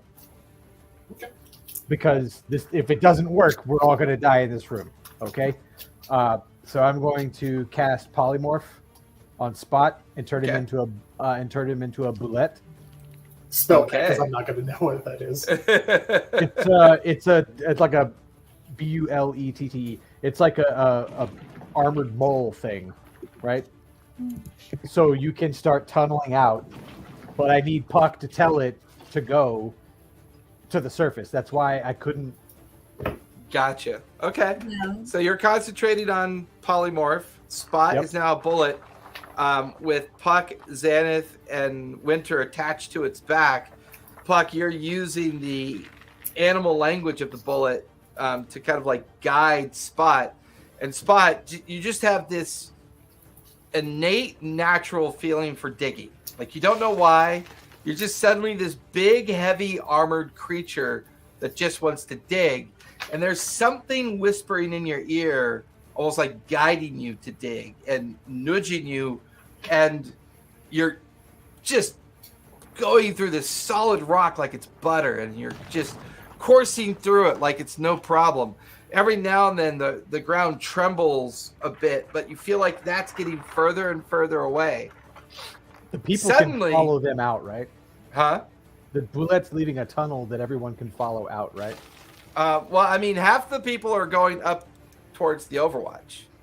Yeah, I mean, so I'm trying to. But the goal was to have him tunneling out so that everyone has a path out, an exit. I would say half the people that didn't get up there see that spot and see what you're doing, and then they begin to follow the tunnel out. So only half the Okay. people take it because the other half climbed up towards the Overwatch, thinking that they needed to get up to the elevator and then take the elevator out of the air shaft. So this group's kind of split in half. Okay. Where are you while this is going on, Earthen? Before he gets too far, I want to fly above the like to the top of the chamber, Okay. above the chair, Okay. and pull the anvil out of the bag of holding and just drop it. Okay. It was I forgot I've got the name of it written down here because it was a special anvil for the Truth Keeper anvil. Yeah, it was made for like breaking or forging religious objects. It was mostly, you guys had figured out that it was mostly designed for the forging of objects. Yeah, but gonna try and use its because it's not a normal. It's a magical anvil, right? Sure. So trying to see if that will do any damage to this chair, and then I'm gonna fly up after them up the tunnel. I'll shout at everybody else and fly up the tunnel after them. Okay. That way they're not getting too far out of range. As you pull the anvil out, you notice that all the writing is glowing on the anvil, like with the magic invocation of the anvil that brings the magic into existence. And it's at that moment that as the anvil lights up, you notice on the flat surface of the anvil is the perfect mold of a key. Oh, As shit. you let it go, as you let the anvil go, and it starts. No. And it like, I mean, you'll have advantage. you Go just ahead hear- and give me. Earthen just says, "Oh shit!" and like Yeah. as the anvil falls. Yeah, you give me an attack roll with advantage because you are hovering up above. We'll see if you're even able to hit it because you're pretty high up. Okay, that's. Hang on, let me get my modifiers. And because you lingered in here, I'm also going to need a deck save. Okay. Attack with advantage. That was 11 plus. Any pluses or just 11? Plus What would I your add to dex it? based, right? Yes. So plus your dex. You're not proficient in anvil throwing, but Right. you can at least use your dex base as a No, that's a dex saving throw or just the dex base? your dex bonus, whatever your dex bonus is. Dex bonus. Okay, +2. So +2. 13. Yeah. Yeah, you watch as it kind of careens and twists, and then at about the 30-foot level, it's almost as if like some kind of gust of wind hits it, and it kind of just lands on the ground amongst like all the different kind of like the the debris and the rock falls. What'd you get for your deck save?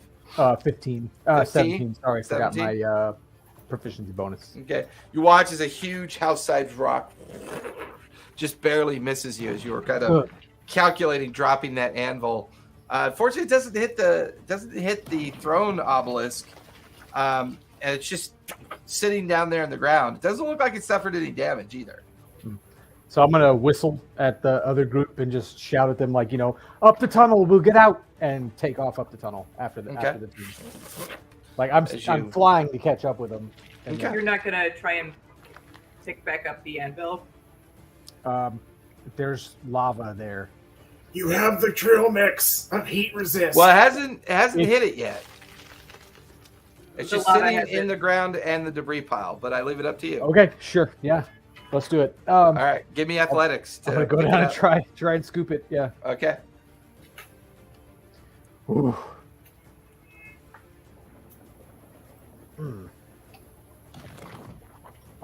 That's 10. 10. Well, add my diversity bonus to get +2. Yeah, give me a that would give me charisma save. Give me a charisma save as you grab onto the anvil and you begin to try to pick it up. Nat 20. Hey, Of all the things to that's roll. gotta be like a 30 for you, right? It's a 26. Yeah. So with my as you sit there, for 28 +2. Yeah. stubbornly try to take this thing out of the rock that it's pinned itself in, and you put your arms around it trying to pick it up, just kind of muttering to yourself. Everything around you falls away. All you hear is the ring of hammer forging something.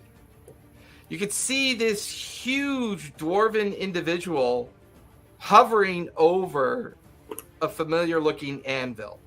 And this great hammer coming up and striking the top of the anvil, and then holding something in its hand as it takes it off the anvil. And you just hear this great, like, guttural dwarven voice. That should be good enough to keep it locked away. And then you like, through that extra strain, you manage to pick up the anvil, put it in the bag of holding, but you take 18 points of psychic damage. Okay. Would I be aware? Like, Half, able to because you did respond make to your that? save. Because Okay. you made your charisma save, half the 9. Okay. Would I be able to speak to that apparition, or was that just happening around? That me? was like a vision, just like this sudden Okay. vision that you had that pulled you out of your mind. And then as soon as you heard the guttural voice holding the key, your vision fades. You're barely able to lift up the anvil and put it into the bag of holding. And now I take off after the guys. Takes a bit of time, takes a little while, but suddenly there's the fresh smell of salt air. It seems that Spot is dug at an angle that brought you all the way back over to the bluffs. And as the bullet comes up out of the ground, shredding the ground open, and its huge form standing there with all of you kind of like on it. Well, as soon as he pops out of the ground, I'm gonna drop concentration. You watch as Spot goes from being this huge, heavily armored, burrowing creature back to just being Spot again. People are racing out of it. It's at that point when you guys notice back towards Titan's Reach, you could see a huge plume of lava jetting up and out of the very center of the Reach, where the main mining pit would be in the middle of the town. You could see huge building-like structures kind of like collapsing in. You could hear people panicking and shrieking from all around you. And other people are running out as well of the tunnel. You could see the air shaft. People have made it up over there in the forest, and they're kind of like running out of that little forested area. But there are people either standing around marveling at this volcanic eruption that is beginning to form in the midst of all of this. Suddenly, there's a sonic explosion. You watch as this massive force wave emanating, and you watch as Titan's Reach disintegrates in this explosion. And you're watching as this wave is coming towards you. I need everyone to make strength saves, please. Oh God! Oh no! Oh, yay!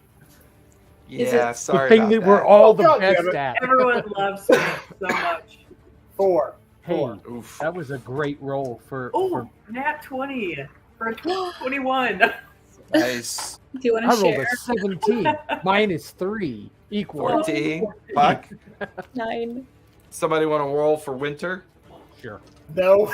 I don't know what her bonus is though. Is Oh, it the God, that's physical a like three. water wave or a sonic wave? There's like a force wave of energy and air kind of cascading out.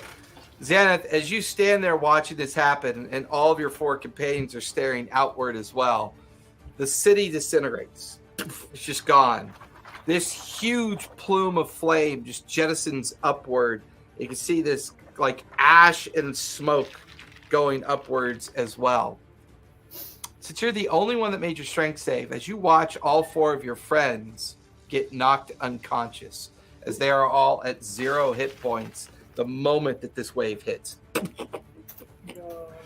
You just managed to clamber behind a boulder. You have 1 hit point left. And as you get behind this boulder, you feel this wave hit you. Your skin begins to blister. You can feel your hair shredding out of your scalp.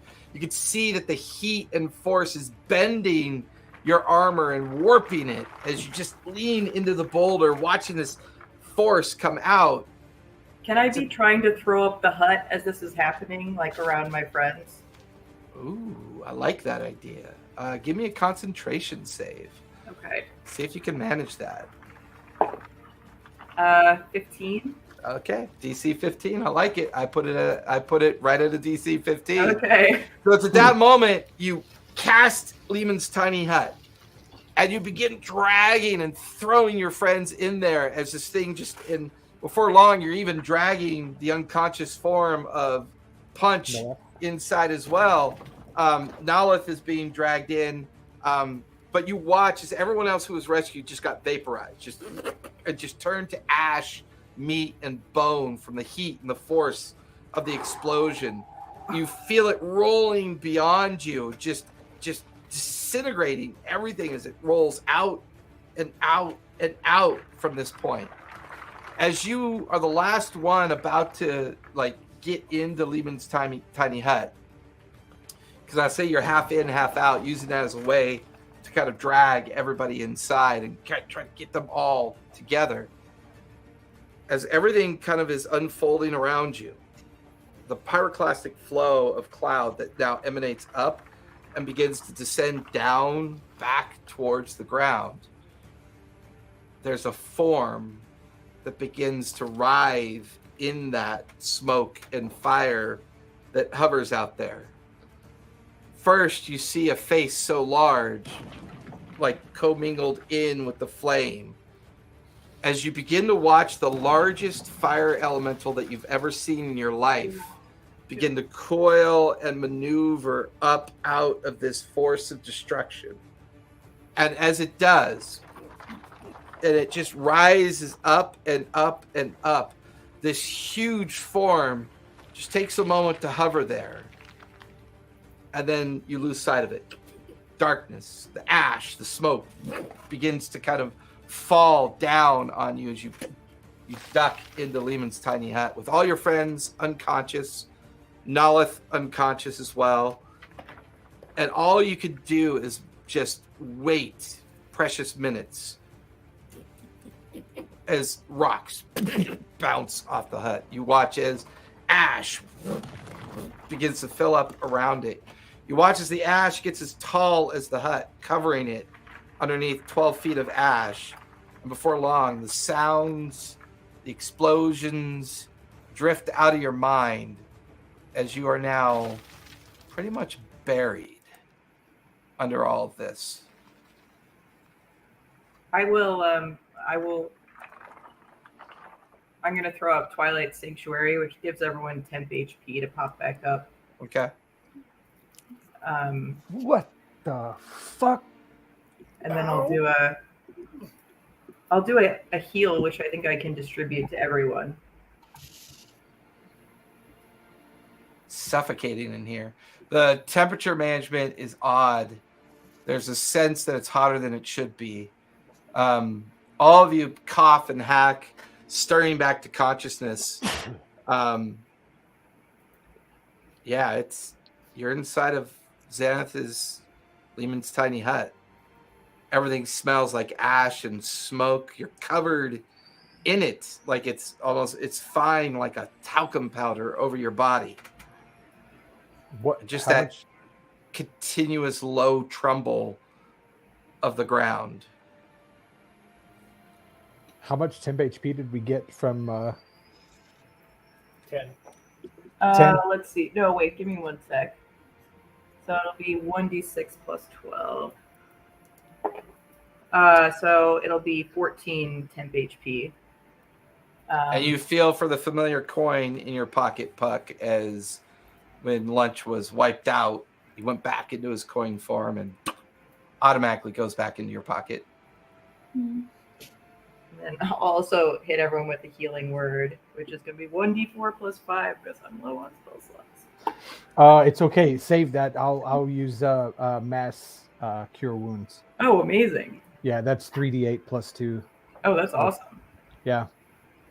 So I like shock back to life and look at everybody around and I grab my viol and just play a soothing melody, and that's 3d8. Let me get my d8.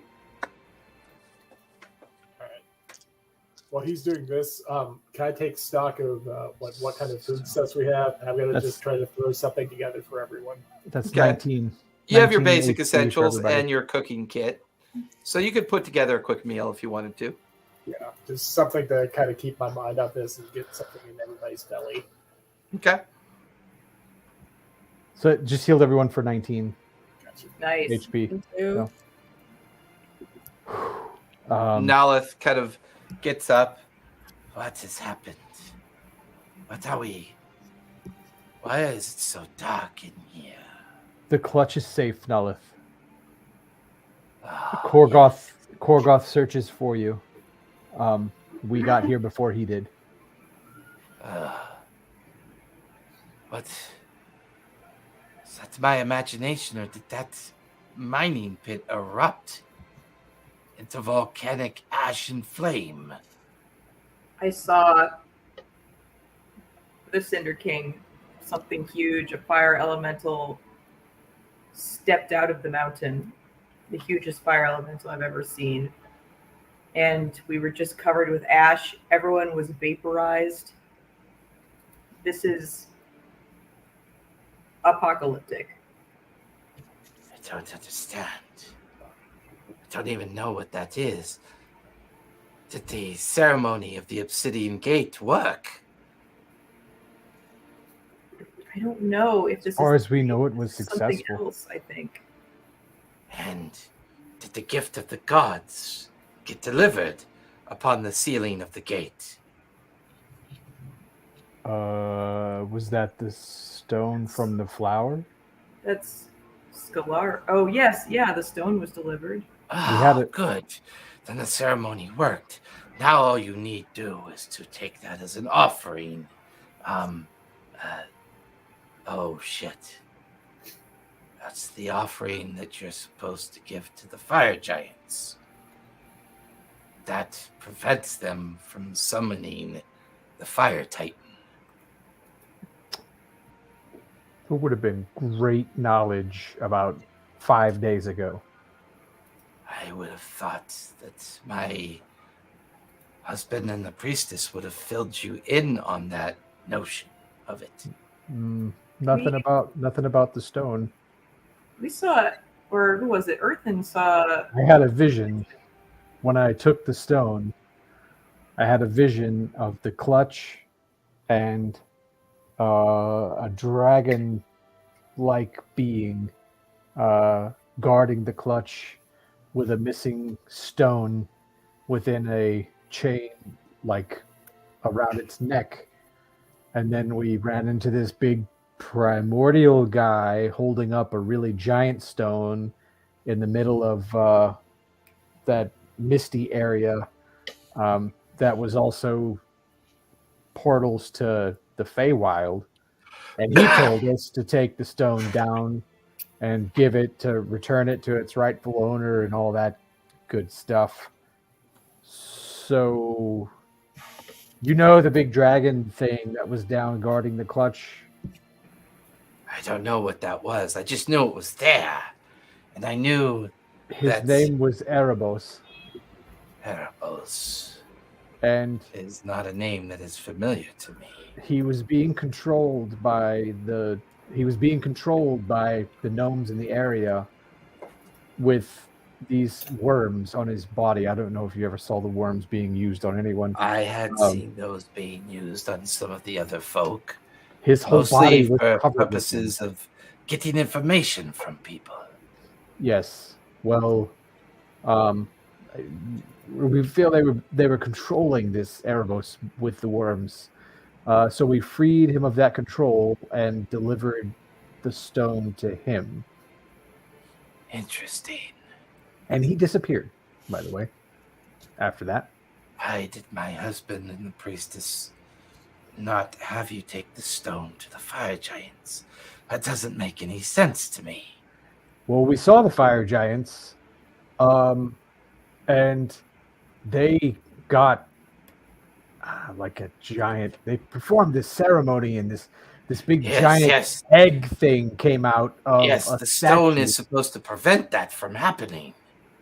But that happened before we even knew that we couldn't. I don't think we could have prevented that. Of course you could. My husband and the priestess should have given you directions to the honor stone. The honor stone is where you place the gift of the gods. That reseals the door that they use to try to bring the flame titan into existence. And they knew that? Your husband knows that? Yes, he is very well of it. Something that he knew that individual that goes by the name of Vasrisk? Yes. That was something he was trying to get completed for quite some time before he ran the clutch village and took the clutch eggs for hostage. Vasrisk was trying to... How confident are we that that was actually Korgoth and not Vasrisk in disguise? We fought Vasrisk. Supposedly we killed You Vasrisk. fought and you killed him? Supposedly. It was a great fight. I have his tome, and I'll reach into the bag of holding and pull out Vasrisk's spellbook. She looks at it. I'm not familiar with his type of necromancy. He has made a deal with something that I found to be very elusive. He seemed to master the craft, though, of being in one place while in another as well. I believe those of you that cast spells would call it simulacrum. He can make more than one of himself. And we would never have known. No, although I find it interesting that you have his spell book. Although, if he made copies of himself, then the copies, if they wanted to be able to project spells, would have to have spell books as well. We also have the staff. That, I point to Xanth. The shadow staff. Yeah, that was Vasrisk's staff as well. Vasrisk was known to carry 3 emblems of power: a staff, a circlet, and a brooch. Those 3 items, when combined, are said to wield the majority of his power. If my husband Korgoth did not give you instructions on what to do with the stone that was gifted to you by the gods, you must assume that Korgoth is compromised. How did he choose to come and meet me? What was the route that he took? He was taking the river back north. Well, that's ridiculous. That would be heavily guarded for about half of the duration of the travels. I think something is amiss here. Can I scry on Korgoth? Or try? You can certainly try if you want to. Is that a good idea? Right at this moment. Why? Only because He would we're know. buried by ash. And I don't think we're going anywhere for the next 8 hours. but your tiny hut is the only thing keeping us buried under ash. Hmm. And you scried on somebody powerful once, and you started bleeding out of all your orifices. It's not a concentration spell. But Lehman's also- Lehman's is duration. It's not Yeah. concentration. But But if we can also if she goes down, it doesn't. Nope. Okay. It only ever goes down if she leaves. Okay. All right. Let me try a scry on Korgoth and see what he's doing. I'm gonna look at the other two, like, how do you suppose we get out of this? I mean, I'm almost out, but I've got one more shot at trying to turn one of you guys into an animal again. That the bullet. Is there anything similar to that that's resistant to heat? Because something. Because if I could tunnel back out, Well, I think a bullet would be too big for the hut. We would. I think I mean, You never know till you try. Yeah, I mean, I wouldn't want to compress us all against the outside of this thing. Spot turns into a bullet, and his friends smash to pieces against the edges of the cavern. Yeah. Everybody takes holding us 10d6 in there, of force but- damage. no. Do you know how far? Well, that wouldn't work. Never mind. So you guys plot and plan. You said 12 feet of ash, right? So roughly, far. right? Yeah. Because it's transparent, so it's enough ash to cover the dome. Okay. Yeah. Because I can Misty Step out of here, and I'd still presumably be within range of Earthen. I can dimension door out of here with one other person. So if you want to do that with, I think Winter, you can Misty Step as well, right?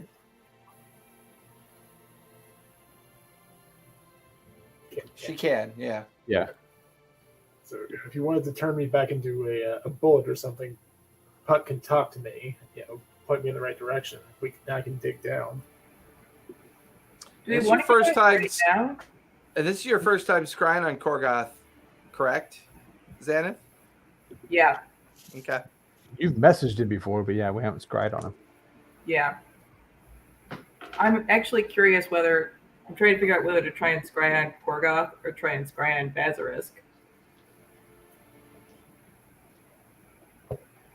Well, if Vasterisk if there's 3 items and we've got 1, I would gather there are more than likely 2 other Vasterisk, not just 1.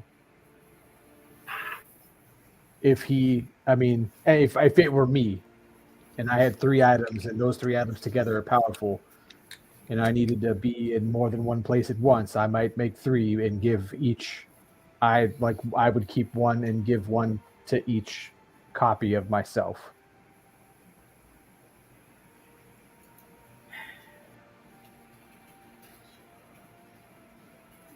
So does that point to looking at? Because I guess what I'm wondering is were we actually talking to Korgoth or were we talking to Vasarisk? But everyone in the town seemed to. Korgoth did say that Vasarisk had a way of controlling those people, controlling the other lizard folk.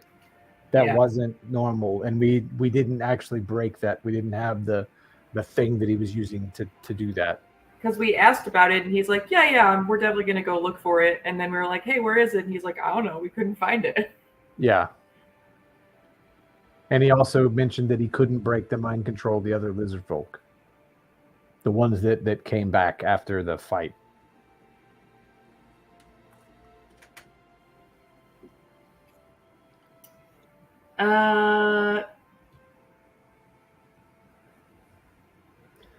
Yeah, I'm gonna try and scry on Korgoth.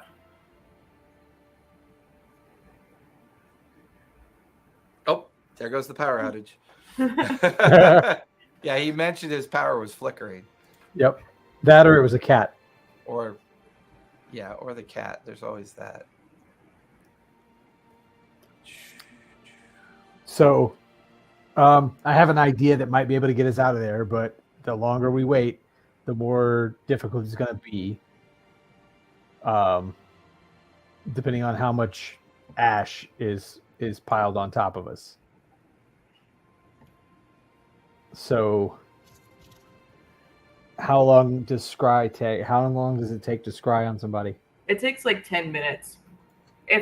So we could either do it now and someone can pop out and see what the conditions are like out there and then come back, or we could just do scry later, because I really just wanted to try and confirm whether Korgoth betrayed us, or whether he's doing what he said he would. Okay, well, go ahead. Oh, I can try to use primeval awareness to see how far the elemental is, if it's like a little bit further now. How long does that take? Usually Not instantaneous, yeah. I mean, assuming the seconds that pass, there's just more and more ash piling on top of us. well, I guess it would be helpful to know if it's, too close. Gonna zap us as soon as we pop out. Yeah, sure. Okay, so I cast primeval awareness and try to concentrate on the elemental. Okay. And Xanath, you're going to scry on Korgoth? Or Vasrisk? I'm going to scry on... I'm changing my mind. I'm going to scry on Vasrisk and see if he's still around. For you, Puck, the feeling of primeval and primordial energy is all around you. It feels overwhelming to the point of nausea. Something ancient and old is continuing to form. For you, Xanath, as you slip into your scry effect and you feel yourself pulse out towards Vasrisk,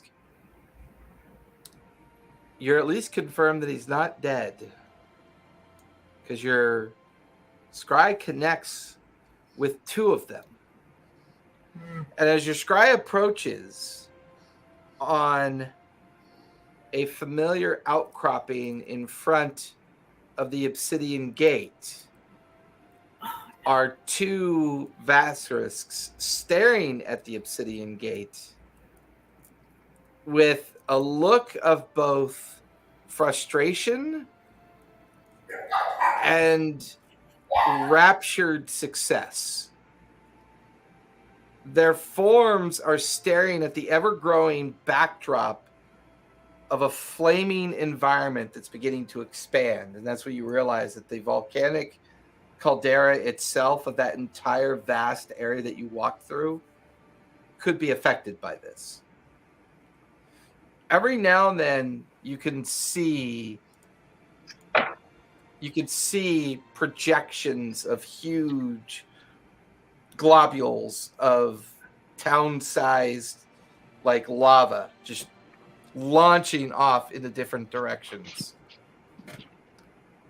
They seem to be patiently waiting for this to unfurl and potentially destroy the obsidian gate. Meanwhile, looking beyond the two remaining Vasirisks, you can see Sawtooth Village. It's completely surrounded with familiar-looking lizard folk. But it also looks like a battle took place here at some point. At some point during Korgoth's journey, he was intercepted. You don't get the feeling he was intercepted beforehand. Doesn't completely explain why he didn't have you finish the ceremony correctly. Maybe something else is at work here. You're not sure. Maybe it's part of the mind manipulation. Somewhere down in the Sawtooth Village, you get the feeling that Korgoth might still be down there somewhere, but you're not entirely sure. And you're just staring at two creatures that are just patiently waiting for something to conclude. And then your scry kind of duration ends.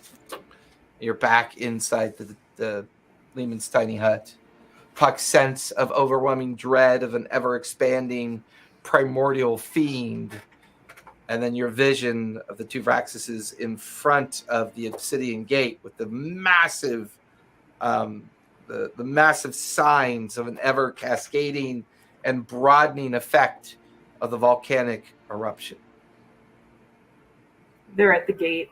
They're waiting for the explosion to destroy it. And there was a fight at Sawtooth Village. I think Korgoth might still be there. I don't understand. I thought we watched him leave, and I don't understand why the townspeople are still there. That was what, 2 days ago? 3 days ago? 3 days ago, I think. Yeah. He told us that he was like 3 days away. He just lied. Or something. Something happened. Or maybe that he was 3 days away when he told us, and then something happened after that. Yeah. Also, this explosion, like, it's just expanding and expanding and expanding. I don't know that we actually want to be above ground right now. Well, we're not going to have enough air in here. Well, the dome is safe and comfortable for 8 hours. When I felt the fiendish presence, did it feel at all familiar? No, this felt like, yeah, there was, you can now discern for yourself, Puck, that the feeling that you were having before was definitely the contact with the Erebos, a very confused, misguided, and frustrated entity that was being used against its will. And that's why it seems so frantic and fanatic in its different displays of its emotion. That might also explain why it was reaching out to those that were arcane sensitive to the idea of the space around them. Maybe that's how Xanath got pulled in. You got pulled in. You get the feeling also that this is unlike anything you've ever felt before. The only other time you compare this feeling of connection to something far beyond your own power or the understanding of power is the dragon turtle creature that you had that moment with, out in the Lucidian Sea all those weeks ago, if not even longer at this point. You guys have been in Gnomorks for quite some time now. Almost that primordial connection is there. What about your death? The black hole with all the stitching stuff.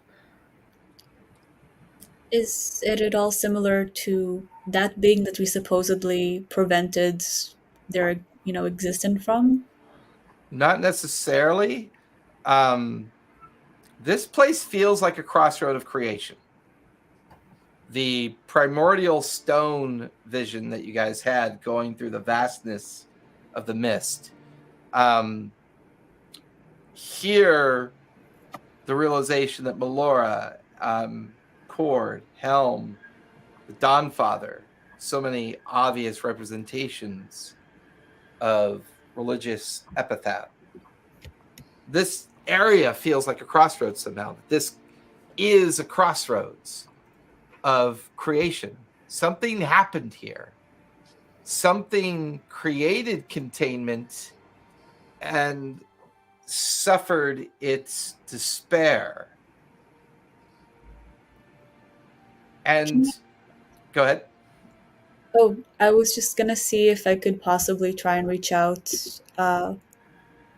Again, use primeval awareness within 6 miles and try to reach the, I guess technically under Celestial and Dragons, the Storm Turtle Dragon. Yeah.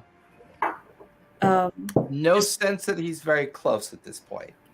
So he's definitely outside the range of your awareness. But as you push your awareness to the absolute height of its ability, there is a sudden feeling of the nauseous, like the nausea beginning to fade a bit, but something very large and very purposeful is now slowly making its way through the dark depths. The main caldera of the center of this island. And based on your primeval awareness, it's going to get to the gates by tomorrow night. Ooh. And it feels like it's reshaping the landscape as it moves, shattering it, fracturing it, casting off huge titles of lavascape off the island itself. There's a feeling that the entire island is currently being affected. Jeez. Okay, so we do have to hurry. If they're waiting for this being to come to those gates, or if this being is gonna be here soon, I guess by tomorrow night. But what are we supposed to do? We need to seal it, right? Well, we sealed the gate. But what about the Cinder King? So when I grabbed the anvil, I had this vision of a giant dwarf. As odd as that sounds. Xanath, give me a religion check as Earthen begins to express this vision. And he was crafting something on the anvil. He picked it up, this tiny thing, and it was a key. And as I went to drop the anvil, the top of the anvil glowed red, and I was shown the outline of a key on the anvil. But I am not a smith. I'm a jack of all trades, but... What'd you get, Xanath? 23. He's describing Moradane to a T, the dwarven god that's said to be the one who created the world. You had a vision of a god. Moradin. Why do all these gods invade my vision? And Well, why are vision we is cleaning up godly to this? begin with. They're not you're invading them. Yeah. So Moradin sent you a sign. The key needs to be forged, and then we insert it somewhere. Well, we found the keyhole. I don't know how we get back to the keyhole, but we did find the keyhole. So what do we need to forge the key? A forge. Metal. Like hot metal. Spot, you're not having any sound at all. I can see you talking, but there's no sound. Like you wasn't showing you were muted, but there was just no sound. Yeah, check your StreamYard settings. Sometimes when it dies, it defaults your setting to a different microphone. Oh, there he is. Okay, can you actually hear me now? Yep. Now we can hear you. All right. I was saying, let me take a look at that. And is there any indication that the key itself needs to be anything special? Like, other than it's just made with that. Do you withdraw the anvil, Earthen, out of the haversack of holding? I will try. All you got to do is just call its name and it tumbles Yeah, I mean, out I gotta like dump onto the it. ground. Because it's heavy. I'm not strong. And so. to Oh, Earthen's Earthen's credit, all the runes that were dormant and not lit up before are now active. On the flat of the anvil is a mold of a key-shaped representation. The anvil itself seems to be active now. When it wasn't before, it seems to be active now. Almost as like it's interacting with some kind of unknown arcane energy that might be nearby. All right. Before I do something potentially really stupid, can any of you read this? What are I don't the want to runes? die because anvil. Yeah, what language are the runes? They're not in a language. They are in an arcane script. So anyone who's proficient in Arcana would be able to read it. Let me take a look. I might be. Nope, only have half proficiency, but I've got my comprehend languages. It's not really a language, though, is the problem. Dang. I am not. I have no Arcana whatsoever. I only have half proficiency. It's better than mine. Naleth. Can you make anything of this? Oh, she is very proficient in Arcana.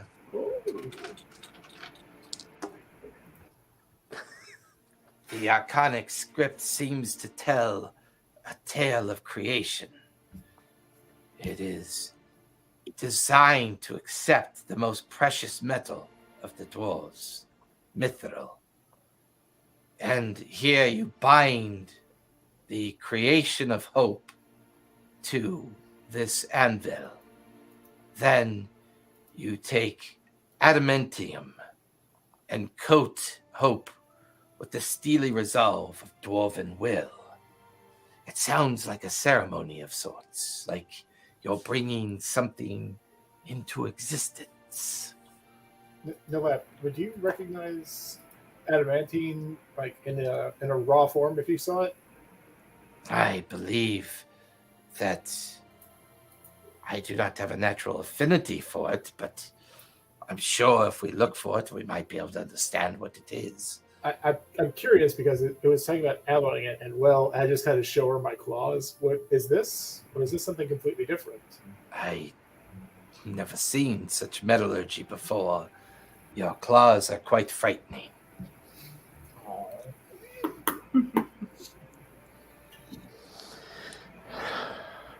All right, anybody got some mithril? Probably not. I'm guessing. We have residuum, which can be used in the place of other spell components. You have what? I'll hold up A the lot of green residuum. rock, which I know she's seen a ton of. You have residuum. Where did that? It doesn't matter. We have the anvil. We have the residuum. What else would we need? We need the fire of the mountain. And Mordane's Just hammer, right of above us. course.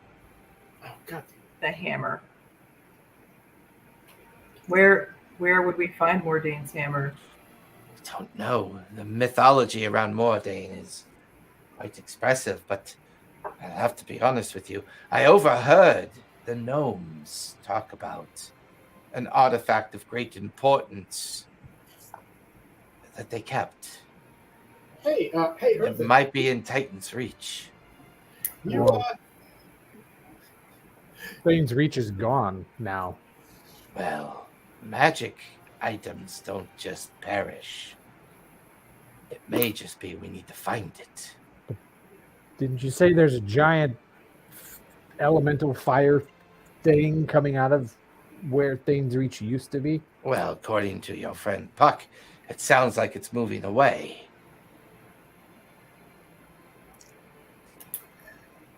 I only offer up opportunity of choice. If there is something left behind, perhaps Titan's Reach still has value to be searched. If they kept it in a vault could be protected. Obviously, something down there was something that they were after. But if Vasarisk's plan had always been to release the Fire Titan, then it was with the intent of destroying the Obsidian Gate, which is also the intent to release the creature that has been kept behind that prison. Zahir, one of the betrayer gods. I think the remember him. gnomes and Vasarisk were not necessarily working towards the same goal. He leveraged them for their power and influence. He became influenced by Zahir, and that pact with Zahir sent him on his mission to free it. The gnomes would have known that this place is a crossroads of creation. Here, all the gods seem to converge, sometimes referred to as a convergence. And therefore, it is the belief of my people that this exact convergence that we're experiencing here is what shaped the veil, or what we sometimes call the Shattered Isles. That maybe that is where the original first time that the Fire Titan emerged from, destroying the vast continent that was once there, turning it into an amalgamation of islands, surrounded by a corrupted magical barrier that people couldn't get through.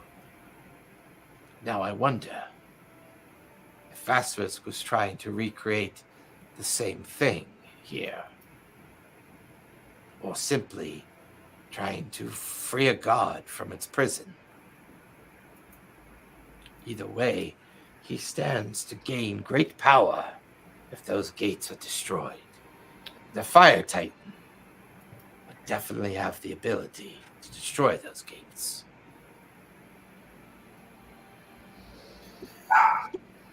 So,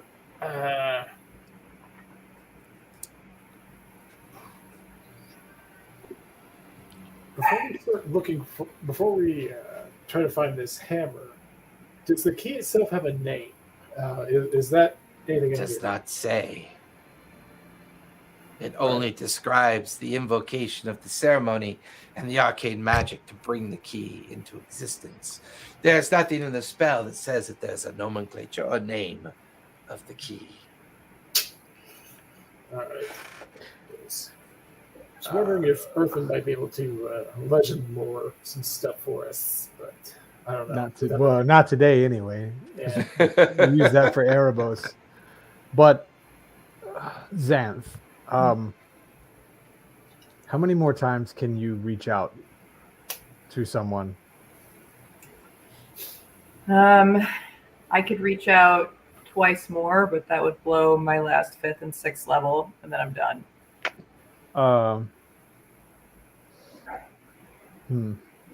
Are we going to rest here? I mean, while we wait for the... Or we have to rest somewhere. I'm tanked. I am too, but before we rest, would it be worthwhile to try to reach out to Matron? Who's Matron? Matron, the little mouse guy. Yeah, the mouse guy. Oh, Matron, yes. What would we be asking Matron? Help out of here for one. He's very talented with natural magics. Mm-hmm. I think he called it more of a shamanistic connection, but he also may have more information on what the heck is going on here and how we can solve it. But we're going to need help getting out. My plan to get us out of here was to cast Bigby's hand and just punch my way out, if that would work. Bixby's hand! Right? Yeah. Fuck this ash! Pop! Yeah, I can. If we're going to sleep after this, I can try and talk to Matron. I can also see if I can talk to Caliban or Sibo, but they might be dead. Yeah. Well, Matron had a connection to Sibo as well, so he may also be able to, or maybe we could, if we get information from him, we could send him to go help. Okay. I think we just started the end of the world, though. Let me shoot a sending to Matron, or try to. It says,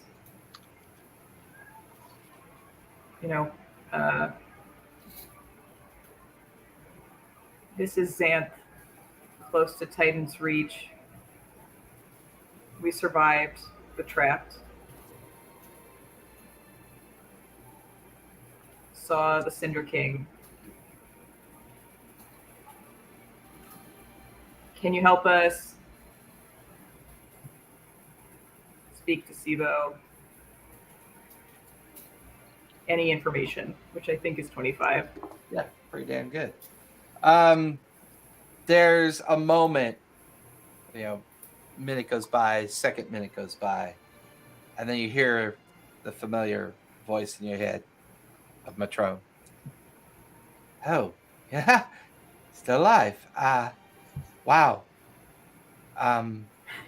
Sibo is not answering me. Can you get to a tree and then describe that tree to me? I have a and then it cuts off. He's alive. He can't get in contact with Sibo, but he asked us if we can get to a tree. Can we see anything through the? Oh no, We're buried under ash. you're buried under endless ash at this point, ash and rock. All right. Well, because I can pop up top real quick with my with my Misty Step, and well, hopefully, if I don't materialize in solid rock, that would suck. I've got better range on Dimension Door, and I could take Xanth out with us, or out with me, and we could find. If Sam goes, then we. Yeah, then the tiny hut collapses. Well, the hut collapse. Yeah, not right now. I mean, after 8 hours in the morning or whenever after our rest, and then we can look for a tree. Yeah, I saw everyone around us get vaporized, so I think there's not going to be. We might have to walk a while to find a tree. Yeah, just like so much a tree big enough. Presents. I mean, he didn't say the tree had to be alive. There could be like crusty, Just it would have to be a living tree for the spell to work. All right. But do you have any spells that grow trees? If we take a long rest, I can get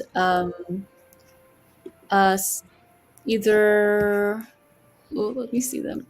Not really a tree per se, but I can do like vines, a spike growth, and I think. Let me see, just Coldberry. No, I'm not a druid. Oh, Dark skin. Maybe a good idea. Well, we don't want to leave yet anyway, right? We want to head back towards Titan's Reach. If we're going to try to find whatever it is that they were using as part of their plan, I think the answer's down there. I'm just not sure. If this anvil, that key, was something that they felt was important to use, although who's to know if the gnomes even knew the anvil existed? You had retrieved the anvil from the wreckage of Varix's riverboats, did you not? Yeah. They knew about something, though, didn't they? Didn't we see a letter where they described... Like there was a letter that was... You get the feeling now that she's kind of describing the fact that that anvil was probably stolen before it got to the gnomes. Yeah. So, it started to feel like his involvement of stealing that anvil might be part of his plan of forcing this flame titan, this fire titan, to come into existence, because it meant that the key couldn't be forged. And now you're beginning to... Everybody give me an insight check based on everything that you've gathered so far, and see if this information is beginning to give you some ideas and thoughts.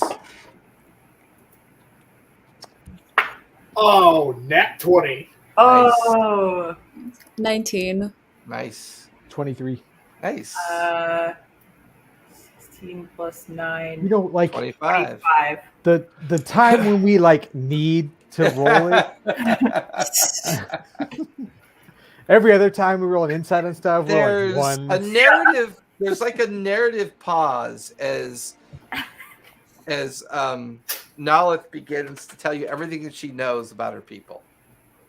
And while you've gotten the perspective of Korgoth, You're not really sure which perspective that was. Was it him under mind control? Was it, you're not really sure about that now. And she spends the next 15 minutes telling you a story about creation. That there's a belief that a single primordial or series of primordial creatures before gods created Exandria. They call this the period of founding. And this would have been pre-Arcanum, pre-catalyst, like pre-everything, pre-calamity and everything that's transpired throughout history. And it is said that when primordials bring things into creation, they use the 4 elements to do it. They use air, earth, water, and fire as a means of primordial creation. It's believed that at the end of founding, that the gods came in, discovered Exandria in its sad state, and began to recover Exandria, and the gods began to guide their children to Exandria, to set up homes and to set up lives, therefore offering the gods faith and offering them belief, therefore allowing the gods to become more powerful. It's believed that the titans of the primordial creators were used by the gods to defeat the betrayer gods. And when the betrayer gods were sent to their prisons, the primordial titans were sent back to their different planes of existence. Therefore, post-founding, pre-calamity, and the growth of Arcanum was the longest period of peace that Exandria would have known. Somehow, the gnomes had discovered what might be a primordial heartstone. Might have been what was buried in that large structure that they were excavating. They probably thought the anvil would help them create a device to safely remove the primordial heartstone and therefore be able to control its arcane power before it became Titan. She says that Erebos was an ancient entity that was linked to the preservation of the Fire Plane portal that the Cinder King, or the Fire Titan, was banished to. And that would explain the convergence of the 4 creation gods. Nature, Moradane for the actual creation effect itself, the Dawnfather revealing light in the shadow, and then, of course, the strength of Cord and the conviction of hell. This great convergence here is linked to the fact that while the Fire Titan was sealed here through the planial gate of the Fire Elemental, the gnomes were seeking a way to forge a device to maintain it. And as her eyes linger on the vast amount of residuum that you've brought with you, she feels that residuum never got to the gnomes, and therefore they were never able to fabricate the device that would safely allow them to excavate the Heartstone. Raxus has created a backup condition to his failure the first time round.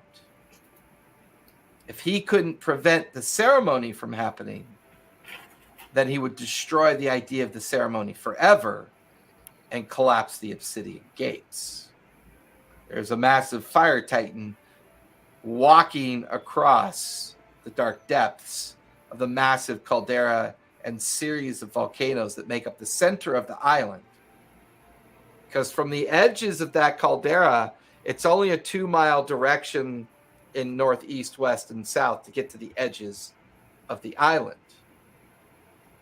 If he's successful and this Fire Titan shatters the gates, the betrayer god known as Zahir, would be released. As here the cloaked serpent gets out, things could become far worse. A fire titan roaming Exandria, and a possibility of Vraxis having a pact relationship with Zahir might explain finally where his power came from. I'll say it takes her about 15 minutes to kind of like express her culture, her understanding of the myth of the gate and the myth of the island and all the activity that kind of surrounds all of this as well. She's more of a clandestine priestess. She's going to know more than Korgoth would ever know. So this might explain why she was the first one abducted. The stealing of the egg clutch, the overrunning of her village, and her getting put into captivity rather quickly. While Korgoth and the priestess doing the ceremony would have been relatively aware of some of this cultural backdrop. The greater detail, they may not have been aware. Although she does seem convinced that the stone, the gift of the gods, you should have known.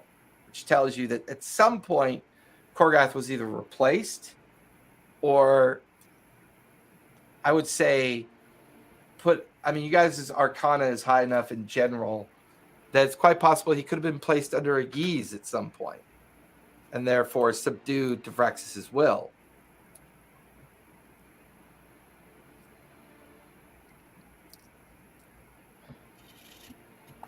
Earthen reaches into the haversack and pulls out the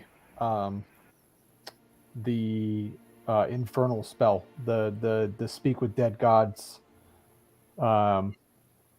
that scroll that Korgoth tried to destroy, and it reformed. Okay. He pulls it out, and Naleth, your husband, or at least whoever was standing in as your husband, tried to destroy this alongside your daughter. Is it possible that this could be used to distract that Titan?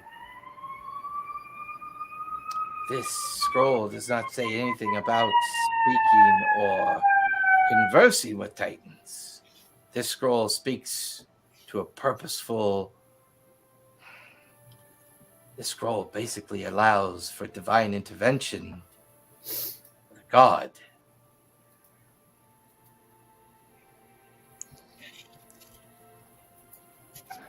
But it's an infernal. We can suppose it's designed for one of the 9 betrayer gods. Yeah, they're probably not going to want to intervene in a good way on our behalf. But here is the beauty of the fallen. They are very jealous of each other's power. They find themselves always in competition with one another. If Zahir has successfully made a pact with a creature on the prime material plane that has offered Zahir freedom, I can almost guarantee you that the other 8 betrayer gods would be very jealous of this freedom, even upset at the disruption of the balance of power. The reason why the main gods do not get involved is in the belief of the protection and the way the betrayer gods are permanently sealed off in their prisons. If one of them gets out, it may not be at the favorable of the other betrayer gods. Perhaps that lies the small weakness in their plan. This is going to sound strange. Do you know of a creature that goes by the name of Asmodeus, the king of the betrayer gods, their lord and their leader? a creature so powerful, so dangerous, it might be worth trying to reach out and see exactly how happy family and home really is in the 9 realms. And that's where we're going to finish tonight. Right. That way you guys can officially take your long rest, because we'll say that this last of this lore drop of what's going on here has been pretty much given. You can do your long rest, so you can tick off your long rest, add your hit points, do your new selections, and then everyone go ahead and linger. But we're going to say goodnight to everyone else out there. Thank you for coming out, as this particular part of the arc is about to close. And who knows, we may get back on our journey towards the Shattered Isles. Maybe. Hard to believe, 25 sessions later, we're still not at the Shattered Isles yet. Funny how that works. So, everyone be kind, be safe. Don't forget to play a game. Thank you for coming out and hanging out, and we'll see you guys next week. Good night, everybody. You guys linger so we can talk about your level ups and all that fun stuff.